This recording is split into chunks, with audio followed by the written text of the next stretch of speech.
إن الحمد لله نحمده ونستعينه ونستغفره ونؤمن به ونتوكل عليه ونعوذ بالله من شرور أنفسنا ومن سيئات أعمالنا من يهده الله فلا مضل له ومن يضلل فلا هادي له أي فلن تجد له وليا مرشدا ونشهد أن لا إله إلا الله وحده لا شريك له هو الذي لا ضد له ولا ند له لا مثل له ولا مثيل له لا وزير له ولا كفيل له لا شبه له ولا شبيه له لا ولد له ولا والد له وهو الواحد الفرد الصمد لم يلد ولم يولد ولم يكن له كفوا أحد ونشهد أن سيدنا ونبينا وحبيبنا وبشيرنا ونذيرنا وطبيبنا وطبيب قلوبنا وحبيبنا وحبيب ربنا محمدا عبد الله ورسوله أرسله بالحق بشيرا ونذيرا وداعيا إلى الله بإذنه وسراجا منيرا أما بعد فقد قال الله تعالى في كلامه المجيد وفي فرقانه الحميد أعوذ بالله من الشيطان الرجيم بسم الله الرحمن الرحيم ولقد آتينا لقمان الحكمة أن اشكر لله ومن يشكر فإنما يشكر لنفسه ومن كفر فإن الله غني حميد إن الله وملائكته يصلون على النبي يا أيها الذين آمنوا صلوا عليه وسلموا تسليما اللهم صل على سيدنا مولانا محمد وعلى آل سيدنا مولانا محمد সবাই একসাথে পড়ুন আল্লাহুম্মা সাল্লি আলা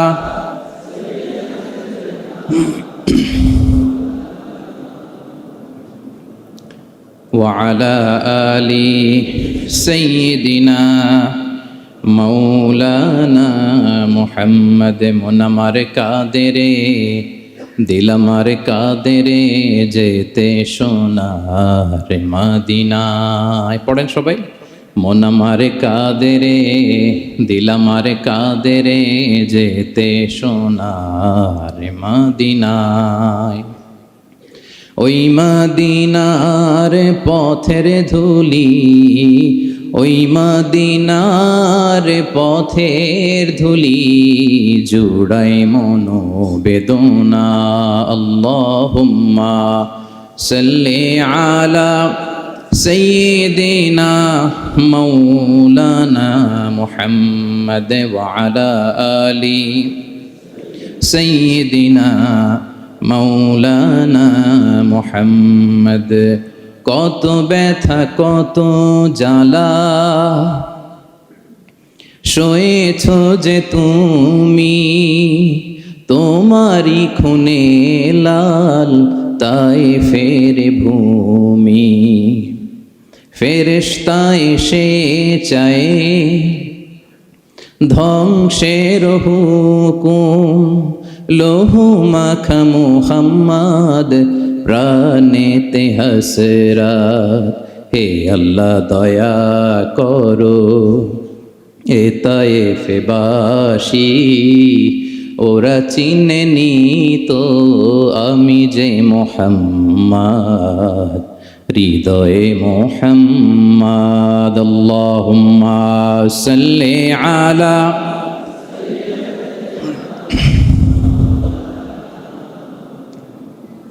وعلى آل سيدنا مولانا محمد. اللهم صل على محمد وعلى آل محمد كما صليت على إبراهيم وعلى آل إبراهيم إنك حميد مجيد. اللهم بارك على محمد وعلى آل محمد كما باركت على إبراهيم وعلى آل إبراهيم إنك حميد مجيد. সকল প্রশংসার মালিককে, সকল ক্ষমতার উৎসকে। কেউ যেটা পারে না পারে কে? কেউ যেটা দেখে না দেখে কে? কেউ যেটা শোনে না শোনে কে? সে আল্লাহর আলিশান দরবারে লাখো কোটি শুকর এবং সুজুদ আমরা পড়ে নিচ্ছি কালিমাতুশ শুকর, আলহামদুলিল্লাহ। সবাই একসাথে আওয়াজ করে পড়ুন, রব্বানা লাকাল হামদ হামদান কাসীরান তাইয়িবান মুবারাকান ফীহি ইয়া রাব্বি লাকাল হামদু কামা ইয়ানবাগি লিজালালি ওয়াজহিকা ওয়া আযীমি সুলতানিকা। লাকাল হামদু বিল ঈমান, লাকাল হামদু বিল ইসলাম, লাকাল হামদু বিল কুরআন। আল্লাহ রাব্বুল ইজ্জা ওয়াল জালালের দরবারে শুকরিয়া জ্ঞাপনের পাশাপাশি আমি আজকের প্রোগ্রামের যারা organizing committee, Bangladeshi Muslim community, মালয়েশিয়ার উদ্যোগে আজকের যে গ্র্যান্ড সেন্ট্রো বলরুম ক্লাংয়ের এই এরিয়াতে তাফসীর মাহফিল 2023 এই যে চমৎকার তাফসীরের হালাকা বা মজলিসের আয়োজন করা হয়েছে, আমি আমার অন্তরের অন্তঃস্থল থেকে বাংলাদেশি মুসলিম কমিউনিটিকে ধন্যবাদ জানাতে চাই। পাশাপাশি আপনারা যারা বিকেল থেকে এসেছেন আপনাদের সবাইকে আমি অন্তরের অন্তঃস্থল থেকে শুভেচ্ছা জানাই, মোবারকবাদ জানাই। আহলান ওয়া সাহলান ওয়া মারহাবান বিকুম ফি হাযাল লিকা আত-তাইয়িব আল মুবারক। এই বলরুমের যারা অথরিটি আছেন তাদেরকে শুকরিয়া জানাই, মিডিয়া কর্মীর ভাইদের শুকরিয়া জানাই, আজকের প্রোগ্রামের অ্যাঙ্কর, সংবাদকর্মী ভাইয়েরা, ভলান্টিয়ার্স ভাইয়েরা, সবাইকে অন্তরের অন্তঃস্থল থেকে শুকরিয়া জানিয়ে মহাবিশ্বয় মহাগ্রন্থ আল কুরআন আল কারীম থেকে আমরা তাফসীর শুনব। আমরা সবাই পড়ি ইনশাআল্লাহ। আপনারা সবাই সুস্থ আছেন তো? আলহামদুলিল্লাহ। এটা হচ্ছে কোরআনের প্রতি ভালোবাসা মানুষের, কোরআনের মুআজিজা। কোরআন মানুষকে অ্যাট্রাক্ট করে, আকর্ষিত করে। কোরআনের এই ক্ষমতা আছে। রাসূল সাল্লাল্লাহু আলাইহি ওয়াসাল্লামের কণ্ঠের সুমধুর কোরআনের তেলাওয়াত শুনে অনেক কাফের কালিমা পড়ে মুসলমান হয়ে যেত। আজও কোরআনের তেলাওয়াত শুনে, কোরআনের অর্থ পড়ে, কোরআনের তাফসীর পড়ে মানুষ আবেগতাড়িত হয়। এটার ইনফ্লুয়েন্স অনেক আলাদা, এটার ইম্প্যাক্ট আলাদা। এই যে দুর্বার আকর্ষণ, এটা কোরআনের আকর্ষণ, ঠিক কিনা? আমরা সব সময়ের জন্য কোরআনের সাথে সুসম্পর্ক বজায় রাখতে পারি। আল্লাহ তুমি তৌফিক দান করো। প্রিয় ভাইরা, আমি সূরাতুল লুকমান থেকে একটি আয়াত তেলাওয়াত করেছি। সূরাতুল লুকমানের দ্বিতীয় রুকুর তাফসীর আজকে আমরা শুনবো। কততম রুকুর? হ্যাঁ, এটা কোরআনের 31 নম্বর সূরা। এটা মাক্কি সূরা। সূরাতুল লুকমান কি সূরা? মাক্কি সূরা, কোরআনের 31তম সূরা, এবং অনেকগুলো রুকু আছে এই সূরায়। আমরা দ্বিতীয় রুকু থেকে কথা শুনবো। বেসিকলি এই দ্বিতীয় রুকুতে সাইয়েদনা লুকমান আলাইহিস সালাম ওনার ছেলেকে কিছু অ্যাডভাইস করেছিলেন, উপদেশ। বাবা হিসেবে আমরা আমাদের ছেলেমেয়েদের অ্যাডভাইস করি না? হ্যাঁ। তো উনি ওনার সন্তানকে অ্যাডভাইস করেছিলেন, আর এই অ্যাডভাইসগুলো আল্লাহ তাআলার এত ভালো লেগেছে যে আল্লাহ তাআলা কোরআনের মধ্যে সরাসরি তুলে ধরেছেন। তার মানে আল্লাহ তাআলা বুঝাতে চান আমরাও যেন আমাদের সন্তানদেরকে এই অ্যাডভাইসগুলো করি। এবং আপনি অবাক হবেন, আমরা যখন তাফসিরের ইন ডেপথ তাফসিরে যাব, ভিতরে ঢুকবো, আপনি অবাক হবেন যে 3000 বছর আগের সেই উপদেশমালা কিভাবে এই মডার্ন টাইমের সাথে এত প্রাসঙ্গিক হতে পারে। আজ থেকে প্রায় 3000 বছর আগের piece of advises, 3000 years back in the history. এত আগের উপদেশ, দেখবেন যে মনে হচ্ছে বর্তমান সময়ের জন্য এই উপদেশগুলো আল্লাহ ধরে ধরে কোরআনে তুলে ধরেছেন। তো এই জন্য আমাদের ছেলে মেয়েদেরকে আমরা কি নসিহত করব, এত দিকে তাকানোর দরকার নাই। বাসায় যে সূরা লুকমান খুলবেন, 31তম সূরা, 12 নম্বর আয়াত থেকে 19 নম্বর আয়াত পর্যন্ত, এই 8টা আয়াত আল্লাহ যা বলেছেন আপনি আর ভাবি মিলে সন্তানদেরকে এটা শোনাবেন। গুড ইনাফ, আর কিছু লাগবে না। প্রিয় ভাইরা, সন্তান আল্লাহর দেয়া অনেক বড় নেয়ামত। আল্লাহু আকবার। নেককার সন্তান আল্লাহর কাছে চাইতে হয়, চেয়ে নিতে হয়। নবীরা দোয়া করেছেন, রব্বি হাবলি মিনাস সলিহিন, আল্লাহ নেককার সন্তান দেন, হে আল্লাহ নেককার পুণ্যবান সন্তান দেন। আল্লাহ এমন সন্তান দেন যাদেরকে দেখলে আমাদের চোখ জুড়ায়। রব্বি জাআলনি মুকিমাস সলাতি ওয়া মিন যুররিয়াতি, আল্লাহ আমাকেও নামাজ কায়েমকারী বানান, আমার সন্তানকেও বানান। তো সন্তানের জন্য দোয়া করতে হয়, নেককার সন্তান চাইতে হয়। আপনারা যারা বিয়ে করেছেন এখনো সন্তান পান নাই, আল্লাহ তাআলা আপনাদেরকে অচিরেই এই সন্তান দান করে আপনাদেরকে ধন্য করুক। যারা এখনো বিয়ে করেননি, বিয়ের পরে আল্লাহ তাআলা আপনাদেরকে সন্তান দান করুক। এটা অনেক বড় নেয়ামত, এটা অনেক বড় নেয়ামত, এটা আল্লাহর কাছে চাইতে হয়। তো এই আলোচনাটা সবার সাথে প্রাসঙ্গিক। যারা বাবা তাদের তো লাগবে ইনস্ট্যান্ট, আজকে রাত্রে যেই শোনাইতে পারবেন। যারা বাবা হতে যাচ্ছেন তারাও আগে থেকে জেনে রাখলেন, ওয়েল প্রিপেয়ার্ড। আর যারা এখনো বিয়েই করেন নাই, প্ল্যান করে রাখেন যে এইটা আমি আমার ওয়াইফের সাথে প্ল্যান করে এই নাসিহাগুলো আমার সন্তানদেরকে আমরা শোনাবো। সবাই পড়ুন ইনশাআল্লাহ। এবার প্রশ্ন করে উত্তর দেন, সূরাটার নাম কি? মাক্কি না মাদানী? কত নম্বর সূরা কোরআনের? 31 নম্বর সূরা। আচ্ছা প্রিয় ভাইয়েরা, কালামুল্লাহ মাজিদে কোরআন আল কারিমে আল্লাহ তাআলা মানুষের নামে মোট 8টি সূরা দিয়েছেন। মানুষের নামে কয়টি? এর মধ্যে 6টি সূরা 6 জন নবীর নামে। 6টি সূরা 6 জন, সূরা হুদ, সূরা ইউসুফ, সূরা ইউনুস, সূরা মুহাম্মদ, সূরা নূহ, সূরা ইব্রাহিম। এই 6 জন নবীর নামে 6টা সূরা। আর মানুষের নামে মোট 8টা, নবীর নামে গেল 6টা, আর রইল কয়টা? 2টা। আল্লাহর প্রিয় ভাজন একজন বান্দা এবং একজন বান্দির নামে আল্লাহ আরো 2টা সূরা দিলেন। আল্লাহর প্রিয় বান্দি মারিয়াম আলাইহিস সালাম, ঈসা আলাইহিস সালামের মা, ওনার নামে একটা সূরা আছে না? কি নাম? সূরা মারিয়াম। আর আরেকটা হচ্ছে এই যে সূরা লুকমান, উনি কিন্তু নবী না। তাহলে আবার বলি, মানুষের নামে আল্লাহ তাআলা কোরআনে কয়টা সূরা দিয়েছেন? 8টি। এর মধ্যে 6টা দিয়েছেন 6 জন নবীর নামে, আর বাকি 2টা আল্লাহর 2 জন প্রিয় বান্দা বান্দির নামে। একটা সূরা মারিয়াম আর একটা সূরাতু লুকমান। তো আমরা শুরুতেই জানবো যে এই লুকমান কে ছিলেন তিনি।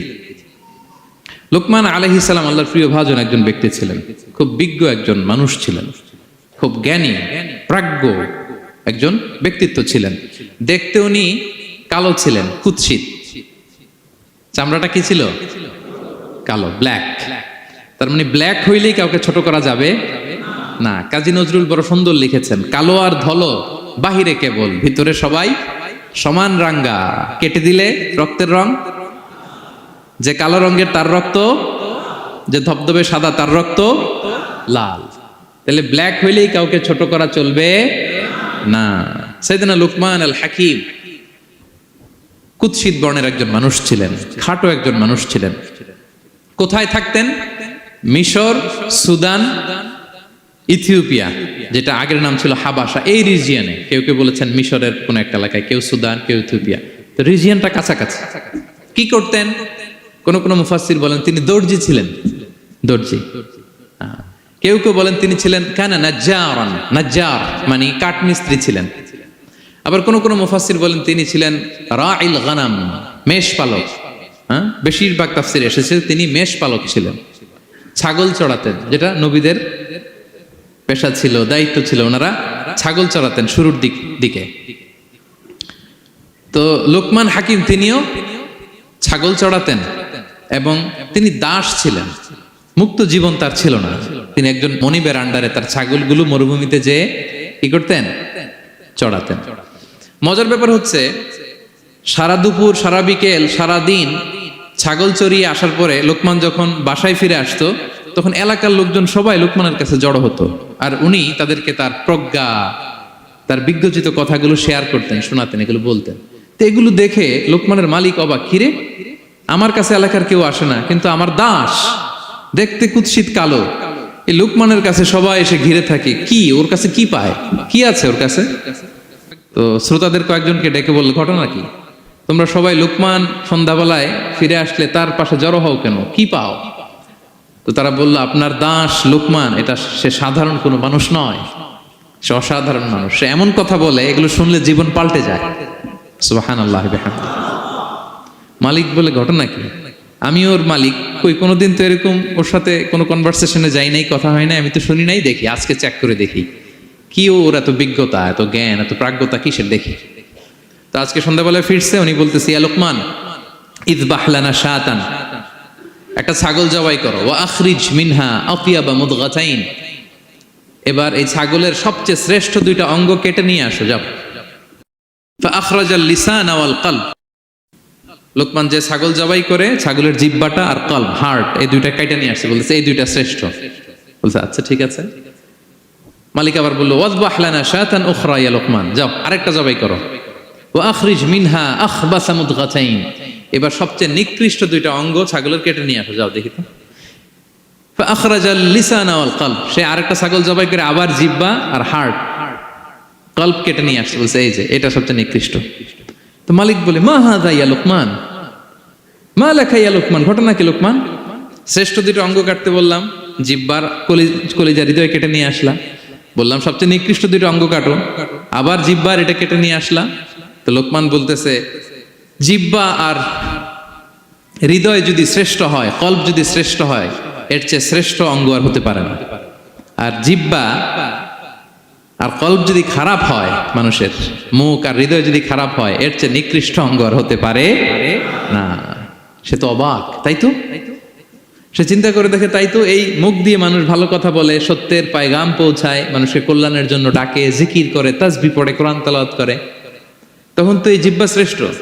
আবার এই জিহ্বা দিয়ে যখন সে সমালোচনা করে, গীবত করে, শেখায়াত করে, অন্যকে গালি দেয়, কটু কথা বলে, তখন তো এই জিহ্বাটাই নিকৃষ্ট, ঠিক কিনা? আবার এই হৃদয় দিয়ে, এখানে সিনায় যখন আল্লাহর জিকির বসায়, এই হৃদয় দিয়ে মানুষের কল্যাণের কথা চিন্তা করে, সত্যের কথা চিন্তা করে, তখন তো এটা সবচেয়ে ভালো। আবার এই হৃদয়ে যদি অন্যের ব্যাপারে হিংসা পুষে রাখে, এই হৃদয়ে যদি সে নিজের ব্যাপারে হাই স্টিম, অহংকার পুষে রাখে, তাইলে হৃদয়ের চেয়ে খারাপ অঙ্গার হতে পারে? মালিক অবাক হয়ে গেল, বলতেছে তাই তো লোকমান, আসলেই তুমি অনেক প্রাজ্ঞ, অনেক বিজ্ঞ, যাও, তোমাকে আমি আর এই বন্দিত্বের মধ্যে আটকে রাখতে চাই না, তোমাকে আমি এই ভালো কথাগুলো গণমানুষের কাছে পৌঁছে দেওয়ার জন্য আজ থেকে তোমাকে লোকমান আমি আজাদ করে দিলাম। মুক্ত জীবন পেয়ে মুক্ত বিহঙ্গের মতো তিনি উড়ে বেড়াতে লাগলেন, আর মানুষের কাছে তার এই প্রাজ্ঞ বিজ্ঞচিত কথাগুলো তিনি ছড়াতে লাগলেন। তো তিনি তার সন্তানকে ডেকে বলেছিলেন, কিছু উপদেশ দিয়েছিলেন ডেকে, যে বাবা এটা করো, এটা করো, এটা করো, এটা করো না। এই তার সন্তানকে এই উপদেশগুলো তিনি যে দিলেন, আল্লাহ তাআলার কাছে এত ভালো লেগেছে, এতই চমৎকার এবং পারফেক্ট মনে হয়েছে, আল্লাহ তাআলা কিয়ামত পর্যন্ত গোটা বিশ্বের সব বাবারা, মায়েরা যেন তাদের সন্তানদেরকে এই উপদেশ দিতে পারে, হুবহু লিটারালি ওই কথাগুলো আল্লাহ তাআলা কোরআনের মধ্যে তুলে দিয়েছেন। আজকের সূরা লোকমানের দ্বিতীয় রুকুতে মূলত এই তাফসীরটাই আপনাদেরকে শোনাবো। তো কোন প্লট, কোন স্লট আজকে আলোচনা হবে, সবার কাছে ক্লিয়ার? হ্যাঁ, আগ্রহ জাগছে, জানার ব্যাপারে আগ্রহ জাগছে? আচ্ছা আসুন, আমরা মহাবিশ্বের মহাগ্রন্থ আল কোরআন আল কারীম থেকে সরাসরি আলোচনা শুরু করি। আমরা আউযু বিল্লাহ দিয়ে শুরু করি, সবাই পড়ুন আউযু বিল্লাহি মিনাশ শাইতানির রাজীম। বিসমিল্লাহির রহমানির রহিম। ولقد آتينا لقمان الحكمة أن اشكر لله ومن يشكر فإنما يشكر لنفسه ومن كفر فإن الله غني حميد سبحان الله পড়েন। আল্লাহ তাআলা বলছেন ওয়ালাকাদ আতাইনা লুকমানাল হিকমা, আমি লোকমানকে হিকমত দিয়েছি, প্রজ্ঞা দিয়েছি, আর বলেছি আনিশকুর লিল্লাহ, লোকমান আল্লাহ শুকরিয়া করো। ওমান ইয়াশকুর ফাইন্নামা ইয়াশকুরু লিনাফসি, যে আল্লাহ শুকরিয়া করে সে তার নিজের জন্যই করে, এটা নিজের জন্যই ভালো। ওমান কাফারা ফাইন্নাল্লাহা গানিয়ুন হামিদ, আর যে শুকরিয়া করে না, নাশুকরি করে, অকৃতজ্ঞ হয়, তাহলে জেনে রেখো আল্লাহ তাআলা তিনি গানি, অমুখাপেক্ষী, তিনি হামিদ, সদা প্রশংসিত। সুবহানাল্লাহ পড়েন। তাহলে আল্লাহ তাআলা বললেন আমি লোকমানকে প্রজ্ঞা দিয়েছি, হিকমত দিয়েছি। হিকমত, হিকমত শব্দের সাথে আপনারা পরিচিত আছেন না? আমি লোকমানকে হিকমত দিয়েছি, এটা অনেক দামি জিনিস, সবার থাকে না। হিকমত জিনিসটা কি? না, জ্ঞান হচ্ছে নলেজ, আর হিকমা হচ্ছে বাংলায় বলে প্রজ্ঞা, হ্যাঁ, ইংরেজিতে বলে উইজডম। দেখি কেউ বলতে পারি কিনা, একজন আমাকে শোনান দেখি হিকমতটা কি, দেখি কেউ কিছু বলতে পারেন কিনা। হিকমত মানে ক্ষমতা, একজন বলছে। আচ্ছা, আর অলৌকিক সামথিং, আর শক্তি, আর হ্যাঁ এদিক থেকে যোগ্যতা, আর জ্ঞান। ঠিক আছে, আমার ভাইরা চেষ্টা করছে, আলহামদুলিল্লাহ। আচ্ছা, হিকমত আর ইলমের মধ্যে পার্থক্য আছে। হিকমা is something more than knowledge. আজকে শিখে যান। ইলম মানে যেটা জ্ঞান বা নলেজ, নলেজের সাথে যখন কমন সেন্স যুক্ত হয় তখন ওটা হিকমা হয়ে যায়। সুবহানাল্লাহ কইতে পারলেন না? নলেজ, নলেজ আর common sense, I repeat, knowledge আর কমন সেন্স ইকুয়াল টু হিকমা বা উইজডম। শুধু জ্ঞান থাকলেই হয় না, জ্ঞানটা কিভাবে আপনি অ্যাপ্রোচ করবেন, প্রচার করবেন, প্রেজেন্টেশন করবেন, উপস্থাপন করবেন, এটা জানার দরকার আছে না নাই? অনেকের অনেক জ্ঞান আছে কিন্তু কিভাবে বলতে হয়, কতটুকু বলতে হয় এটা জানে না, তাই না? তাহলে জ্ঞানকে কাজে লাগানোর যে মেকানিজম, যে কর্মকৌশল, এটার নাম হিকমা। আল্লাহ বলেছেন হিকমতের সাথে দাওয়াত দাও, উদউ ইলা সাবিলি রাব্বিকা বিল হিকমা, হিকমতের সাথে দাওয়াত দাও। নামাজ পড়া ফরজ, সবাই জানি না আমরা, এটারে বলে ইলম। কিন্তু নামাজটা কিভাবে পড়তে হয়, রুকু কেমনে দিতে হয়, সেজদা কেমনে করতে হয়, সালাম ফিরায় কিভাবে এটা এক্সিট করতে হয়, এই পুরো মেকানিজমটা জানার নাম হিকমা। তাহলে knowledge plus common sense equal to হিকমা। জ্ঞান আর কমন সেন্স একসাথে যদি হয় এটা উইজডম বা প্রজ্ঞা হিসেবে রিফ্লেক্ট করে। বুঝতে পারছেন? আল্লাহ বললেন আমি লোকমানকে প্রজ্ঞা দিয়েছি। হ্যাঁ, ওমাই ইউতাল হিকমাতা ফাকাদ উতিয়া খায়রান কাসীরা, আর যাকে আমি প্রজ্ঞা দিয়েছি তাকে আমি অনেক কিছু দিয়েছি। সুবহানাল্লাহ পড়েন। আল্লাহ তাআলা যেন আমাদেরকে প্রজ্ঞা দিয়ে ধন্য করে, আমরাও যেন হিকমতের অধিকারী হতে পারি। আল্লাহ তুমি তৌফিক দান করো। তাই জন্য আল্লাহ বললেন ওয়ালাকাদ আতাইনা লুকমানাল হিকমাতা আনিশকুর লিল্লাহ ওয়া মান ইয়াশকুর ফাইন্নামা ইয়াশকুরু লিনাফসি। আমি লোকমানকে হিকমা দিয়েছি মানে প্রজ্ঞা দিয়েছি, আর বলেছি আমি আল্লাহর শুকরিয়া করো। যে শুকরিয়া করে সে তার নিজের জন্যই করে, যে কুফরি করে, অকৃতজ্ঞ হয়, জেনে রেখো আমি আল্লাহ গানিয়ুন হামিদ, আমি গানি, অমুখাপেক্ষী, হামিদ, সপ্রশংসিত। আল্লাহ লোকমানকে বললেন আনিশকুর লিল্লাহ, আল্লাহর জন্য শুকরিয়া করো। শুকরিয়া যে করে সে তার নিজের জন্যই করে, এখানে আল্লাহর কিছু হয় না। নাকি আমরা শুকরিয়া করলে আল্লাহর ক্ষমতা 1 ইঞ্চি বেড়ে যায়? আমরা গোটা বিশ্বের সবাই সিজদায় পড়ে থাকলে আল্লাহর ক্ষমতা একটু বেড়ে যাবে না? পারবে? আর আমরা সবাই যদি সবচাইতে পাপী হয়ে যাই আল্লাহর ক্ষমতা কমে যাবে না? কমবে। তাহলে লাভ লস আল্লাহর কিছু নাই, লাভ লস সব কাদের? আওয়াজ করে সবাই বলুন, লাভ লস কাদের? শুকরিয়া করলে আমাদের লাভ। লা ইন শাকারতুম লা আযীদান্নাকুম ওয়া লা ইন কাফারতুম ইন্না আযাবি লাশাদীদ।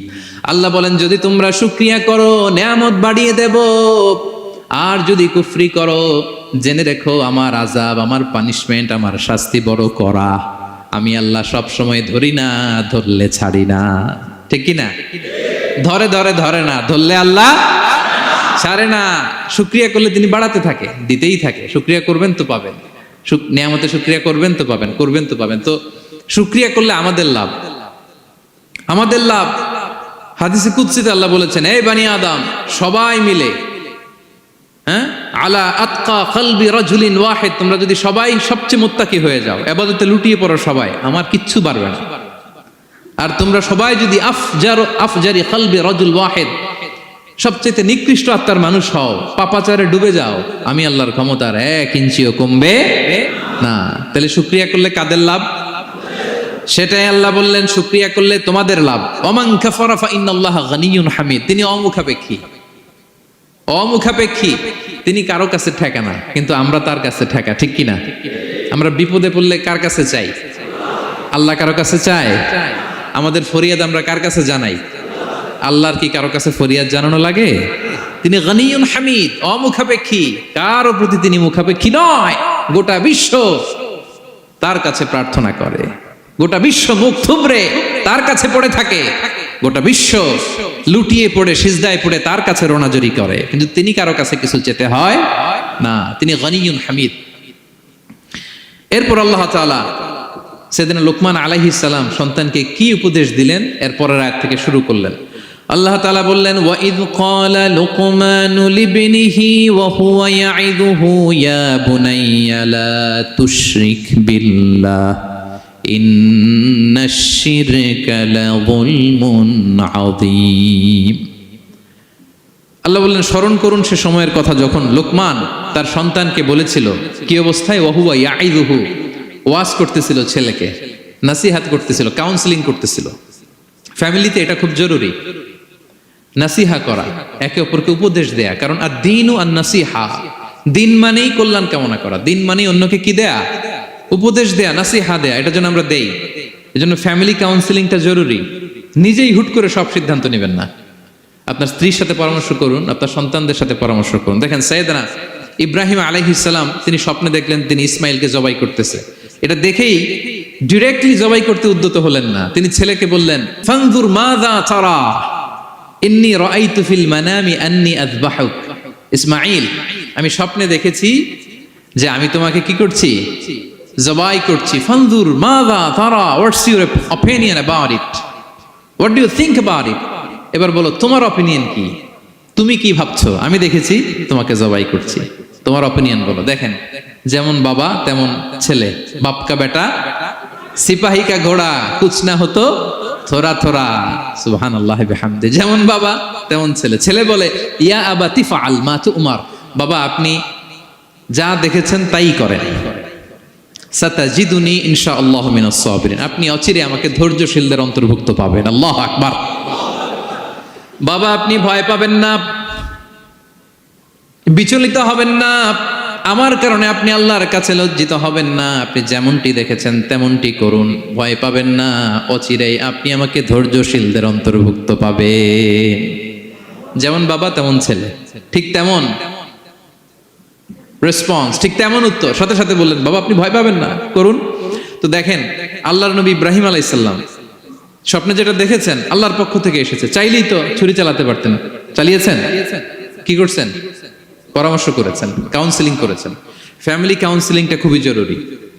This is the first and foremost reminder tonight. আজকের তাফসীর থেকে প্রথম রিমাইন্ডার এটা, যে বাসায় আমরা কাউন্সেলিং করব, বড় কোনো সিদ্ধান্ত নিতে গেলে পরামর্শ করব, যেমনটি নবী আলাইহিস সালাম ওনারা করেছেন। ঠিক কিনা? তাহলে সাইয়েদনা লোকমান আলাইহিস সালাম ছেলেকে উপদেশ দিচ্ছেন, আর উপদেশের ভাষা হতে হবে কোমল। দেখেন এখানে আল্লাহ তাআলা যেটা ব্যবহার করেছেন, ইয়া বুনাইয়া, যারা আরবি জানেন, বুনাইয়া শব্দটা কিন্তু সাধারণ শব্দ না। ইবনুন থেকে বুনাই মানে খুব আদর করে ছোট্ট বাচ্চাকে আমরা যেটা ডাকি, ও আমার কলিজার টুকরা সন্তান, ও আমার সোনামণি, ও আমার ছোট্ট মণি, ও আমার বাজান, ও আমার আব্বু। আর কি বলেন ছেলে মেয়েদেরকে আপনি? সায়া। কি এটার মানে কি? ইংরেজিতে বললে ডার্লিং। আর ঠিক আছে, ডার্লিং কিন্তু সবাইরে বলা যায়, মানে যাকে আপনি লাভ করেন, ভালোবাসেন, আপনার ছেলেকে ডার্লিং বলতে পারেন, মেয়েকে বলতে পারেন, আপনার ওয়াইফকে বলতে পারেন, অন্য আবার অন্যান্য নারীদেরকে বলা যাবে না, স্ত্রী পর্যন্ত, হ্যাঁ, কাছের যারা এদেরকে। তো মালয়েশিয়ান ভাষা তো আমি জানি না, মালয়েশিয়াতে যেটা বলে ওইটা দিয়ে ডাকবেন, খুব সোহাগ দিয়ে, আদর দিয়ে, কারণ নাসিহাতের ভাষা খুব কোমল হতে হয়। যে নাসিহাত হৃদয় নিংড়ানো মমতা দিয়ে বেরোয়, ওই নাসিহাত অন্যের হৃদয়ে যে টাচ করে। কথা বুঝতে পেরেছেন? যেটা হৃদয় নিংড়ানো ভালোবাসা থেকে বেরোয় নাসিহাত, সেটা আপনার ছেলের হৃদয়ে যে টাচ করবে, ক্লিক করবে। আর যদি রেগে মেগে আগুন হয়ে ওরে ধরেন, নামাজ পড়লি না কেন, এটা করলি কেন, এমনটা হইলো কেন, ও শুনবে? শুনবে না, বিগড়ে যাবে। দেখেন সাইয়েদনা মূসা আলাইহিস সালাম এবং সাইয়েদনা হারুন আলাইহিস সালাম দুজন মিলে যখন ফেরাউনকে দাওয়াত দিতে যাবেন, আল্লাহ বললেন, মূসা তোমার মেজাজ কিন্তু গরম, এই গরম মেজাজ নিয়ে ফেরাউনের দাওয়াত দিলে হবে না। রব্বুল আলামিন বললেন, মূসা তোমার মেজাজ বড্ড গরম, কিন্তু তোমার জিহ্বাটা দিয়েছি আমি নরম, এই নরম জিহ্বা দিয়ে ফেরাউনের দরবারে যে যখন দাঁড়াবা, ফাকুলা লাহু কাওলান লাইয়িনান লাআল্লাহু ইয়াতাযাক্কারু আও ইয়াখশা। সুবহানাল্লাহ পড়েন। ফাকুলা লাহু কাওলান লাইয়িনা, সফট ল্যাঙ্গুয়েজ ইউজ করবা, কোমল ভাষায় দাওয়াত দিবা, নরম ভাষায় সফট করে, কোমল করে, ভদ্র করে ফেরাউনের কাছে প্রেজেন্টেশন দিবা। হতে পারে তোমার এই সুন্দর প্রেজেন্টেশনের কারণে ফেরাউন দাওয়াত কবুল করে নিতে পারে। দেখেন আমাদের যে অ্যাপ্রোচে ভুল অনেক দায়ীদের, ফেরাউনের মতো কুখ্যাত সন্ত্রাসী এই পৃথিবী আর দেখবে? কথা বলেন না কেন? ফেরাউনের চাইতে বড় গডফাদার, ফেরাউনের চাইতে বড় সন্ত্রাস ডাকাত এই পৃথিবীতে আর দ্বিতীয়টা কেউ এসেছে? তো এই ফেরাউনকে দাওয়াত দেওয়ার জন্য আল্লাহ মূসাকে বললেন, মূসা সফটলি বইলো, কোমল ভাষায় বইলো, একটু মোলায়েম সুরে বইলো, যাতে ওর হৃদয়ে টাচ করে। আর আমরা যাদেরকে খারাপ মনে করি, যাদেরকে আমরা পাপী মনে করি, তারা কি ফেরাউনের চেয়েও খারাপ? হ্যাঁ, তো তাদের কাছে আমরা যখন বার্তা পৌঁছাই, আমরা তো অ্যাগ্রেসিভ হই কেন, আমরা তো অ্যাটাকিং হই কেন, আমরা হিট করে করে কথা বলি কেন? না, দিস ইজ নট দ্য দাওয়া অ্যাপ্রোচ। এইভাবে দাওয়াত দিলে সেই দাওয়াত কোনো ফল বয়ে আনবে না। তো দেখেন আল্লাহ বললেন, ওয়াইদ ক্বালা লুকমানু লিবনিহি ওয়া হুয়া ইয়াইদু, স্মরণ করুন সে সময়ের কথা যখন লোকমান তার ছেলেকে বলেছিল, ওয়াজ করে, উপদেশ দিয়ে, নাসিহা করে, ইয়া বুনাইয়া, ও আমার কলিজার টুকরা সন্তান, ও আমার সোনামণি। যত কোমল ভাষায় আপনার ছেলেকে ডাকতে পারেন, এরকম আদর দিয়ে, সোহাগ দিয়ে, হ্যাঁ, মায়া মমতা মাখা মোলায়েম কণ্ঠে ওকে ডাকবেন। ডেকে কি উপদেশ দিলেন দেখেন। সাইয়েদনা লোকমান প্রথম উপদেশ দিলেন, ইয়া বুনাইয়া, আমার সন্তান, লা তুশরিক বিল্লাহ, ও আমার কলিজার টুকরা বাবা, আল্লাহর সাথে তুমি শিরক করো না। প্রথম উপদেশ, খবরদার আমার কলিজার টুকরা সন্তান, আল্লাহর সাথে শরীক করতে যেও না, আল্লাহর সমকক্ষ কাউকে মনে করো না। আল্লাহকে যেমনি বড় মনে করো, আল্লাহকে যেমনি রিজিক দাতা মনে করো, আল্লাহকে যেমনি পালন কর্তা মনে করো, গোটা বিশ্বের কোন সৃষ্টিকে এমন মনে করো না। লা তুশরিক বিল্লাহ, শিরক করো না। প্রথম অ্যাডভাইস দেখেন, প্রথম অ্যাডভাইসটা অনেক গুরুত্বপূর্ণ। সবচেয়ে জরুরিটা আগে বলতে হয়। কি বলেন? আগে বলতেছে লা তুশরিক বিল্লাহ, ও আমার সন্তান, আল্লাহর সাথে শরীক করো না, কারণ ইন্না শিরকা লা যুলমুন আযীম, আল্লাহর সাথে শিরক বড় পাপ, এটা হচ্ছে যুলমুন আযীম, অনেক বড় জুলুম, এটা মহাপাপ, এটা অনেক বড় জুলুম। শিরকের চাইতে বড় জুলুম আর হতে পারে? শিরকের চাইতে বড় জুলুম আর হতে পারে? কারণ এই জুলুম আপনি সৃষ্টি হয়ে করতেছেন কার প্রতি? বুঝে থাকলে উত্তর দেন। এই জুলুম আপনি সৃষ্টি হয়ে কার প্রতি করতেছেন? আল্লাহর প্রতি। জুলুম কারে বলে দেখি, কে বলতে পারে? অত্যাচার আর মানুষের হক নষ্ট করা। মাশাআল্লাহ, অনেক চমৎকার, এটা জুলুম। তার মানে অধিকার নষ্ট করা। কি বলেন? অধিকার হরণ করা, এটা হচ্ছে জুলুম। ইনসাফ বিরোধী কাজ করা, এটা জুলুম। এই যে আল্লাহ তাআলা আমাদের সৃষ্টি করলেন, অস্তিত্বহীনতা থেকে তিনি আমাদের অস্তিত্ব দিলেন, আমাদেরকে রিজিক দিলেন, নেয়ামত দিয়ে আমাদেরকে ধন্য করলেন। তো আল্লাহ তাআলার অধিকার ছিল না যে তাকেই আমি সেজদা দিব? এটা তার অধিকার। এটা কার রাইট? আমরা হিউম্যান রাইটস নিয়ে কথা বলি, অ্যানিমাল রাইটস নিয়ে কথা বলি, উইমেন রাইটস নিয়ে কথা বলি। ইবাদতের অধিকারী তিনি, এটা তার অধিকার। তার জন্য আমরা সিজদায় লুটিয়ে পড়বো। তো এই সিজদা আপনি ওদিকে না দিয়ে যদি মাজারে দেন, আল্লাহর অধিকার নষ্ট করছেন না? কথা বলেন। এটা ইনসাফ হইছে? যিনি রিজিক দিল, যিনি সৃষ্টি করলো, যিনি নিয়ামত দিল, তার ইবাদত না করে আপনার মতো আরেকটা সৃষ্টির সামনে আপনি এরকম নমস্ত নমস্ত গান, এটা তার অধিকার হরণ হয়েছে না? এটা ইনসাফ বিরোধী হয়েছে না?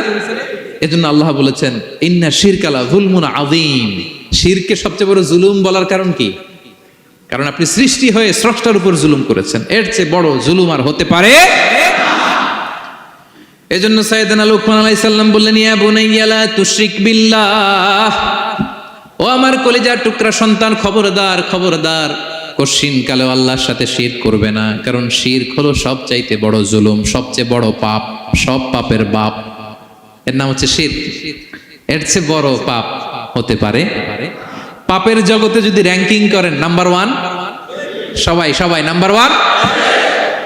আল্লাহ সব মাফ করে দেয়, সব গুনাহ তিনি ক্ষমা করে দেয়, সব পাপকে তিনি চাইলেই মোচন করে দিতে পারেন, শুধুমাত্র কেবলমাত্র শিরকের গুনাহ ছাড়া। ঠিক কিনা?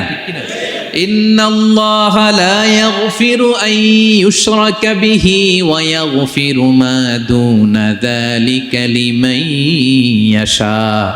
আল্লাহ তাআলা চাইলে সব গুনাহ তোমার ক্ষমা করে দিতে পারেন, কেবলমাত্র শিরকের গুনাহ ছাড়া।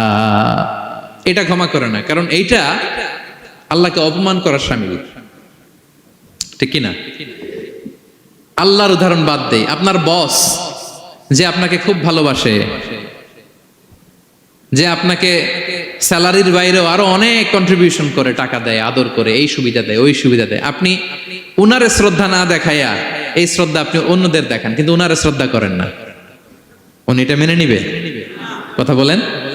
যে আল্লাহ আপনার জীবন দিলেন, রিজিক দিলেন, সব দিলেন, গোটা জগৎটাই তো তা, সব দেওয়ার পরেও সিজদা যে আপনি কোথায় দেন? হ্যাঁ, মাজারে, দরগায়, বাবার কাছে। এরকম আছে না নাই? হ্যাঁ, আমাদের এখানে কেউ নাই। হ্যাঁ, দেশে গেলে এরকম মাজারে যে মানত টানত করেন নাকি? হ্যাঁ, মানত করেন? মাজারে সিজদা দেওয়া যাবে? চাইতে হবে একটা সত্তার কাছে, চিল্লায় বলুন তো তিনি কে? এজন্য বিশ্বনবী বলেন, ইযা সাআলতা ফাসআলিল্লাহ, চাইলে আল্লাহর কাছে চাও। ওয়া ইযা ইসতাআনতা ফাসতাইন বিল্লাহ, সাহায্য যদি চেতে হয় একজনের কাছে চাইবা, চিল্লায় বলেন তিনি কে? নাকি বাবার কাছে? হ্যাঁ, দয়াল বাবা রে দয়া করো আমারে। আপনার বাবার যখন ডায়রিয়া হয় উনি চায় কার কাছে? আপনার বাবা যখন বিপদে পড়ে কাঁদে কার কাছে? এই জন্য আমরা চাবো কার কাছে? দয়ালা আল্লাহ রে দয়া করো আমারে, এটা বলতে হবে। ঠিক কিনা? বলেন সবাই, দয়ালা আল্লাহ রে দয়া করো আমারে। এজন্য এই জিনিসটা সাইয়েদনা লুকমান আলাইহিস সালাম প্রথমে ফোকাস করলেন, বললেন লা তুশরিক বিল্লাহ, ও আমার কলিজার টুকরা সন্তান, আল্লাহর সাথে শিরক করো না, খবরদার আল্লাহর সাথে কাউকে সমকক্ষ মনে করবা না। কারণ ইন্না শিরকা লা যুলমুন আযীম, শিরিক হলো সবচাইতে বড় পাপ, মহা জুলুম। এই জুলুম আল্লাহর প্রতি করা হয়। তাহলে প্রথম উপদেশটা বুঝতে পারছেন আমার প্রিয় ভাইরা? আল্লাহর সাথে শিরক করা চলবে না। চাইবো কার কাছে? সন্তান হয় না, কই চাবেন? নাকি মাজারে? মাজারে চাওয়া যাবে? বাবার কাছে চাওয়া যাবে? ছেলে সন্তান দেয় কে? মেয়ে দেয় কে? ছেলে মেয়ে দুটোই দেয় কে? ছেলেও দেয় না, আবার মেয়েও দেয় না। চিৎকার করে বলেন তো তিনি কে? আমরা তার কাছে চাইব। সব পরিস্থিতিতে আমরা একজনের কাছে চাইব, তিনি কে? আবার রব্বুল আলামিন বিশ্বনবীকে জানিয়ে দিলেন, ও নবী শোনো শোনো, তোমার আগে সব নবীকে আমি জানিয়ে দিয়েছি, লা ইন আশরাকতা লা ইয়াহবাতান্না আমালুকা ওয়া লা তাকুনান্না মিনাল খাসিরিন।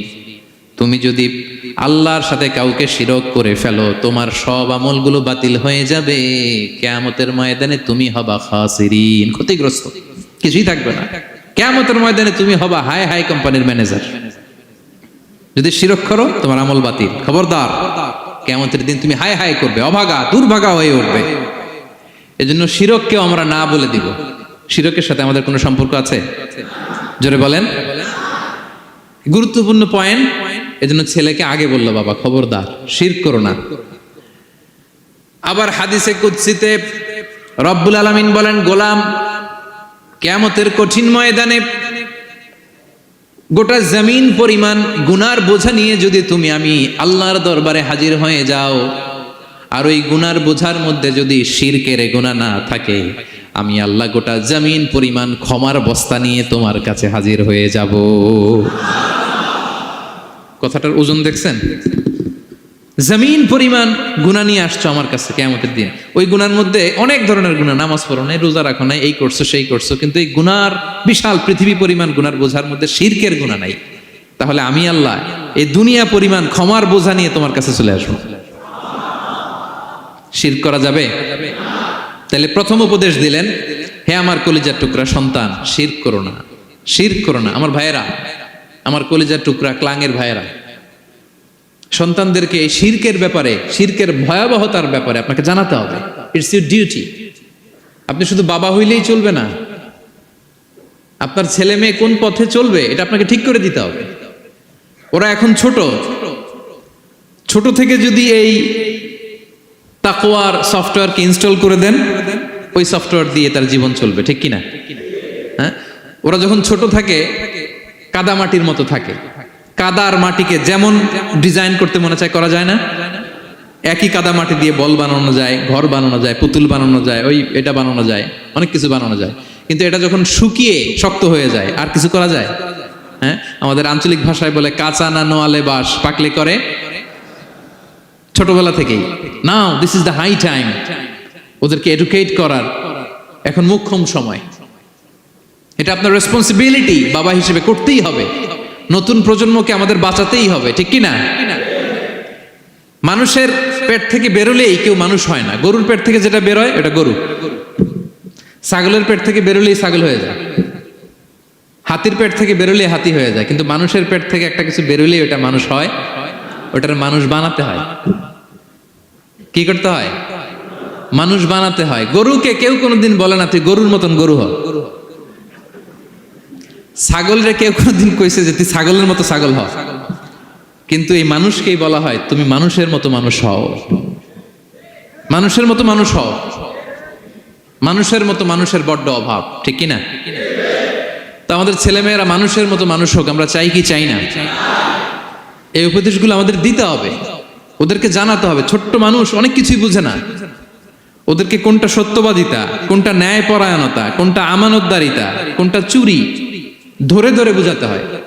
আমাদের ছোট্ট সোনামণিরা দেখবেন ছোটবেলায় ওই ছোট অবস্থায় যারা থাকে, ছোট স্কুলে যায়, স্কুলে যে আরেকজনের পেন্সিল ব্যাগে করে নিয়ে আসে দেখবেন।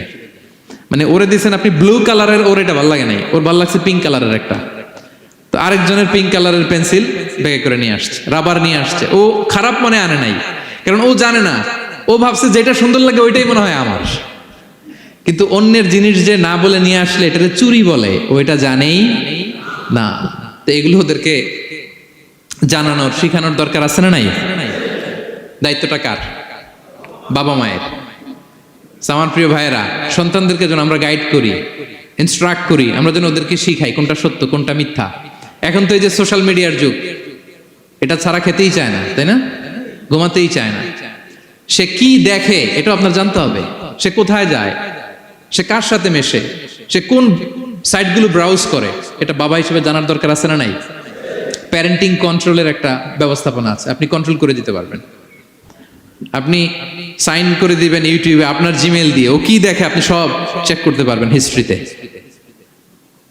যুগ যেমন, ওই যুগের মেডিসিনও তেমন, ওইভাবে আপনাকে নিয়ন্ত্রণ করতে হবে। কারণ এই যুগে আমাদের তরুণ শিশু কিশোররা এত এত চ্যালেঞ্জের সম্মুখীন হচ্ছে যেটা আগে কখনো হয় নাই। The world is changing so fast, it's very difficult to handle our teenagers. ওদের প্রশ্ন শুনলে আপনি অবাক হয়ে যাবেন। আমি উত্তর দিতে পারি না মাঝে মাঝে, আমার ছোট মেয়ের অনেক প্রশ্নের উত্তর দিতে পারি না, মানে পারি, ও মানতে চায় না, আর্গুও করে, এমন এমন কথা বলে যেগুলো আমরা 10-15 বছর বয়সেও শিখি নাই। আজকে 5-6 বছরের ছোট বাচ্চা, ছেলে মেয়ে আপনাকে এমন প্রশ্ন করবে আপনি অবাক হয়ে যাবেন। এই জন্য ছোটবেলা থেকেই ওদের মন মস্তিষ্কের ভেতরে এই ইসলামের শিক্ষাটা ঢুকাই দিতে হবে আমার ভাইয়েরা।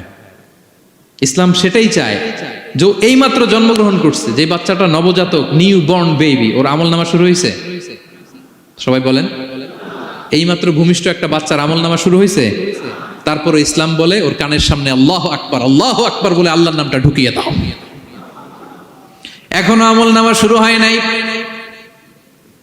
এখনো ভালো খারাপের কিছুই হয় নাই, তারপরও আল্লাহ বলে দুনিয়াতে আসার সাথে সাথে আজান দিয়ে ইসলামের কথাটা কানের ভেতরে ঢুকায়া দাও।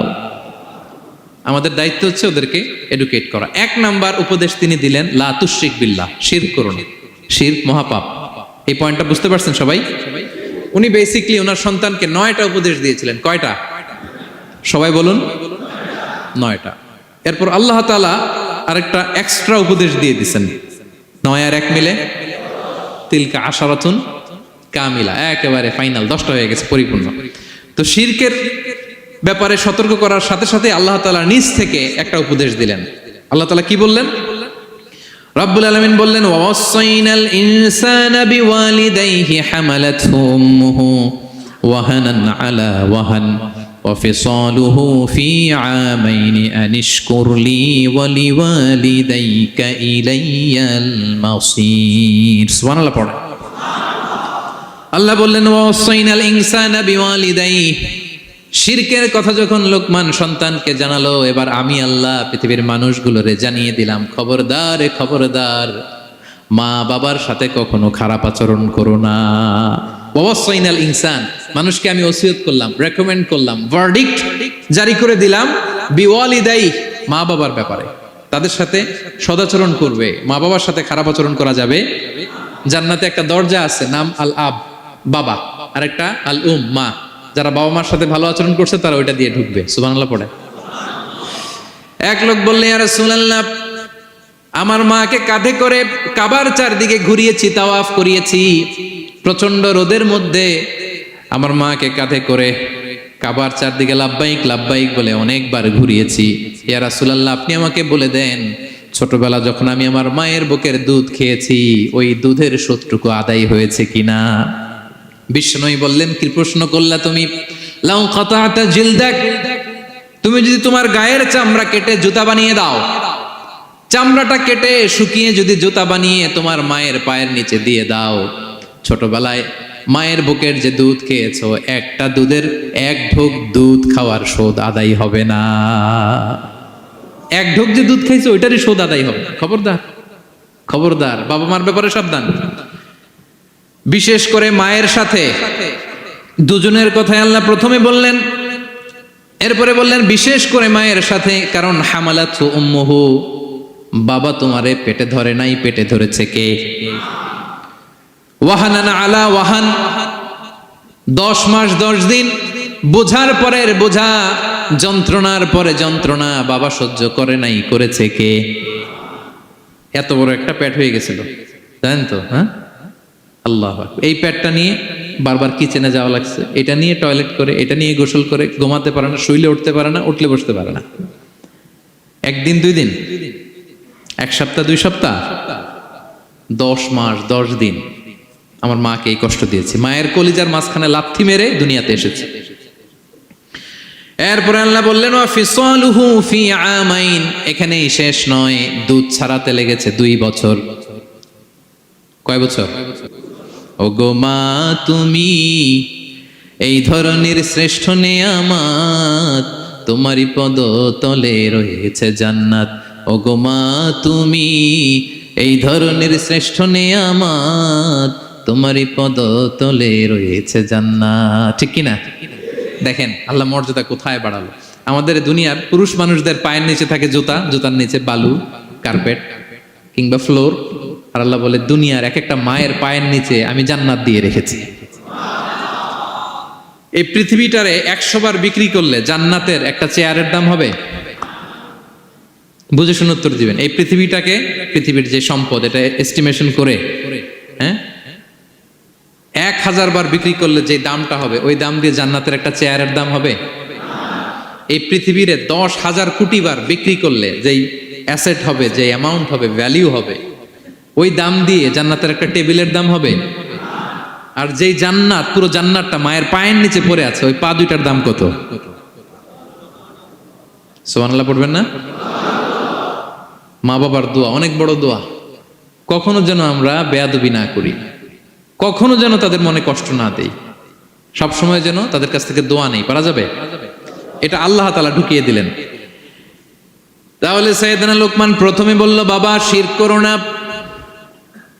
এরপরে রব্বুল আলামিন বললেন, শিরকের পরে তোমাদের সবচাইতে বড় দায়িত্ব যে বাবা মা তোমাদের জন্য এত কষ্ট করেছে, তাদের সাথে খারাপ আচরণ করো না। দুইটা হয়ে গেল। কয়টা?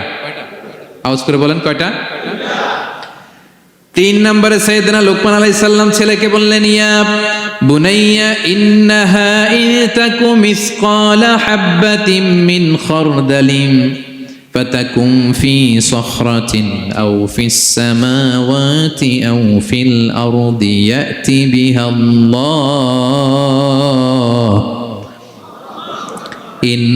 ইন্নাল্লাহা লাতীফুন খাবীর। 3 নম্বরে সাইয়েদনা লোকমান বললেন, বাবা সরিষার দানা পরিমাণ কোনো ভালো কাজ যদি তুমি করো কিংবা খারাপ কাজ যদি তুমি করো, সেটা যদি মাউন্ট এভারেস্টের উপরে উঠে করো, কোনো খারাপ কাজ, আও ফিস সামাওয়াতি মহাশূন্যে যে যদি করো, আও ফিল আরদে জমিনের অতল গহ্বরে কোনো সুড়ঙ্গ বানিয়ে সেখানেও যে যদি কোনো পাপ করো, ইয়াতি বিহাল্লাহ সেটাও আল্লাহ নিয়ে আসবে।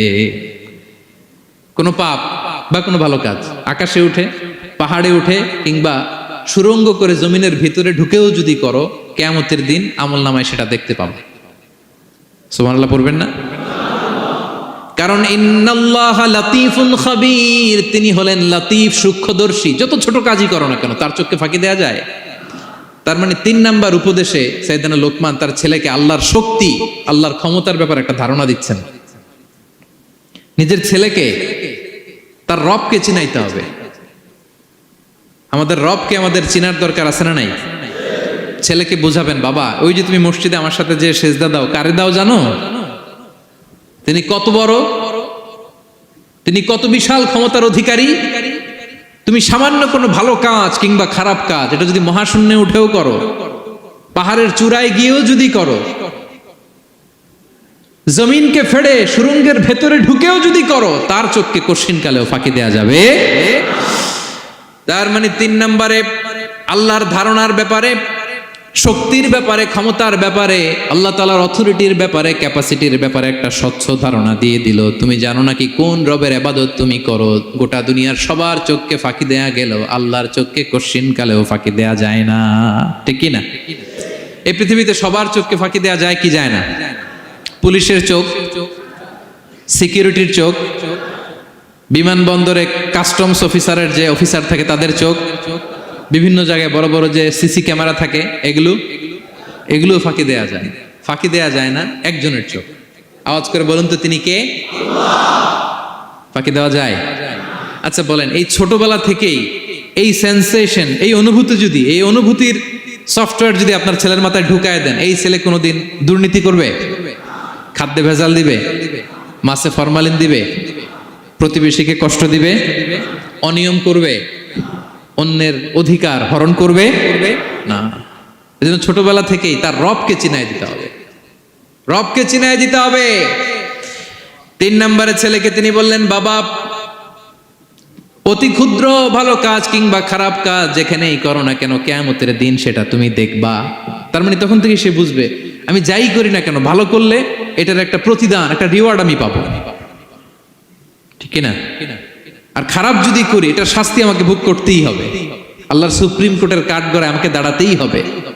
নিক্তিপাল্লা, মাওয়াজিন আল কিসত, ন্যায়ের মানদণ্ড আল্লাহ সেদিন স্থাপন করবেন। আমরা যেটা মিজানের পাল্লা বলি, এটা মূলত ন্যায়ের মানদণ্ড। সামান্য ক্ষুদ্রাতি ক্ষুদ্র জিনিস দিলেও ওইখানে টের পাওয়া যায়। সুবহানাল্লাহ পড়েন। আচ্ছা আমরা যে চাল কিনি, ডাল কিনি, ধরেন 10 কেজি চালের একটা বস্তা কিনছি, দেখবেন যে অনেক সময় মাপটা একুরেট হয় না। 10 কেজির চেয়ে হয়তো একটু বেশি অথবা হয়তো একটু কম, এরকম হয় না অনেক সময়? 5 কেজি কিনছেন এক দোকান থেকে, আরেক জায়গায় যে ভালোভাবে মাপ দিয়ে দেখবেন যে একটু বেশি হয়েছে অথবা একটু কম হয়েছে। ঠিক কিনা? আল্লাহ যে মিজানের পাল্লা সেদিন বসাবেন, ওইখানেও তো এরকম হবে। হ্যাঁ, কেমন হবে? فمن يعمل مثقال ذرة خيرا يره পড়ুন ومن يعمل مثقال ذرة شرا يره ক্ষুদ্রাতি ক্ষুদ্র যাররা তথা অনুপরিমাণ ভালো যদি করো সেটাও সেদিন নিক্তি পাল্লায় মিজানের দাড়ি পাল্লায় দেখতে পাবা, ক্ষুদ্রাতি ক্ষুদ্র খারাপও যদি করো সেদিনও মিজানের পাল্লায় সেটা তুলে দিবে কে? যাররা মানে খুবই ক্ষুদ্র। কতটুকু ক্ষুদ্র আমি উদাহরণ দিয়ে বুঝাই। শীতের সকালে টিনের ঘরে যারা কোনোদিন থেকেছেন, এখানে তো শীত নাই, মালয়েশিয়াতে সারা বছর গরম, শীতের সিজনের কথা মনে আছে তো আপনাদের? না মালয়েশিয়া থাইকা সব ভুলে গেছেন? শীতকাল শীতকাল মনে আছে? হ্যাঁ, শীতের সকালে টিনের ঘরে যদি কখনো থাকেন দেখবেন যে টিনের ঘরে ছিদ্র থাকে, ওই ছিদ্র দিয়ে সূর্যের আলো ঢুকে, রশ্মি। মনে পড়ছে? শীতের সকাল টিনের ছিদ্র দিয়ে দেখবেন চিকন একটা সূর্যের রশ্মি ঢুকছে। ওটার কাছে গেলে দেখা যায় সামান্য ধুলাবালি কেমন যেন ডাস্ট উড়ে এটার মধ্যে। অন্যদিকে কিন্তু দেখা যায় না, এদিকে নাই, কিন্তু ওই ছিদ্রটার কাছে গেলে দেখা যায় আলো যেদিক থেকে পড়ছে নিচ পর্যন্ত পুরোটার মধ্যে ধূলিকণা। আসলে ধূলিকণা কি শুধু এদিকেই না, পুরা ঘরেই আছে, ওইদিকে আলো পড়ছে ওটা দেখা যায়।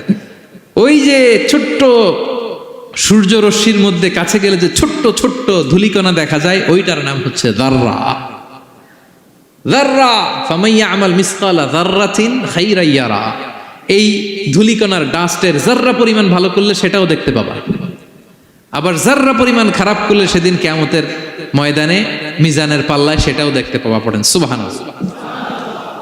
তার মানে 3 নম্বরে ছেলেকে আল্লাহর শক্তি আর সম্ভাবনা সম্পর্কে সতর্ক করলেন, জানান দিয়ে বললেন, বাবা যেটাই করো না কেন সবার চোখকে ফাঁকি দেওয়া যায় না, একজনের চোখ, তিনি কে?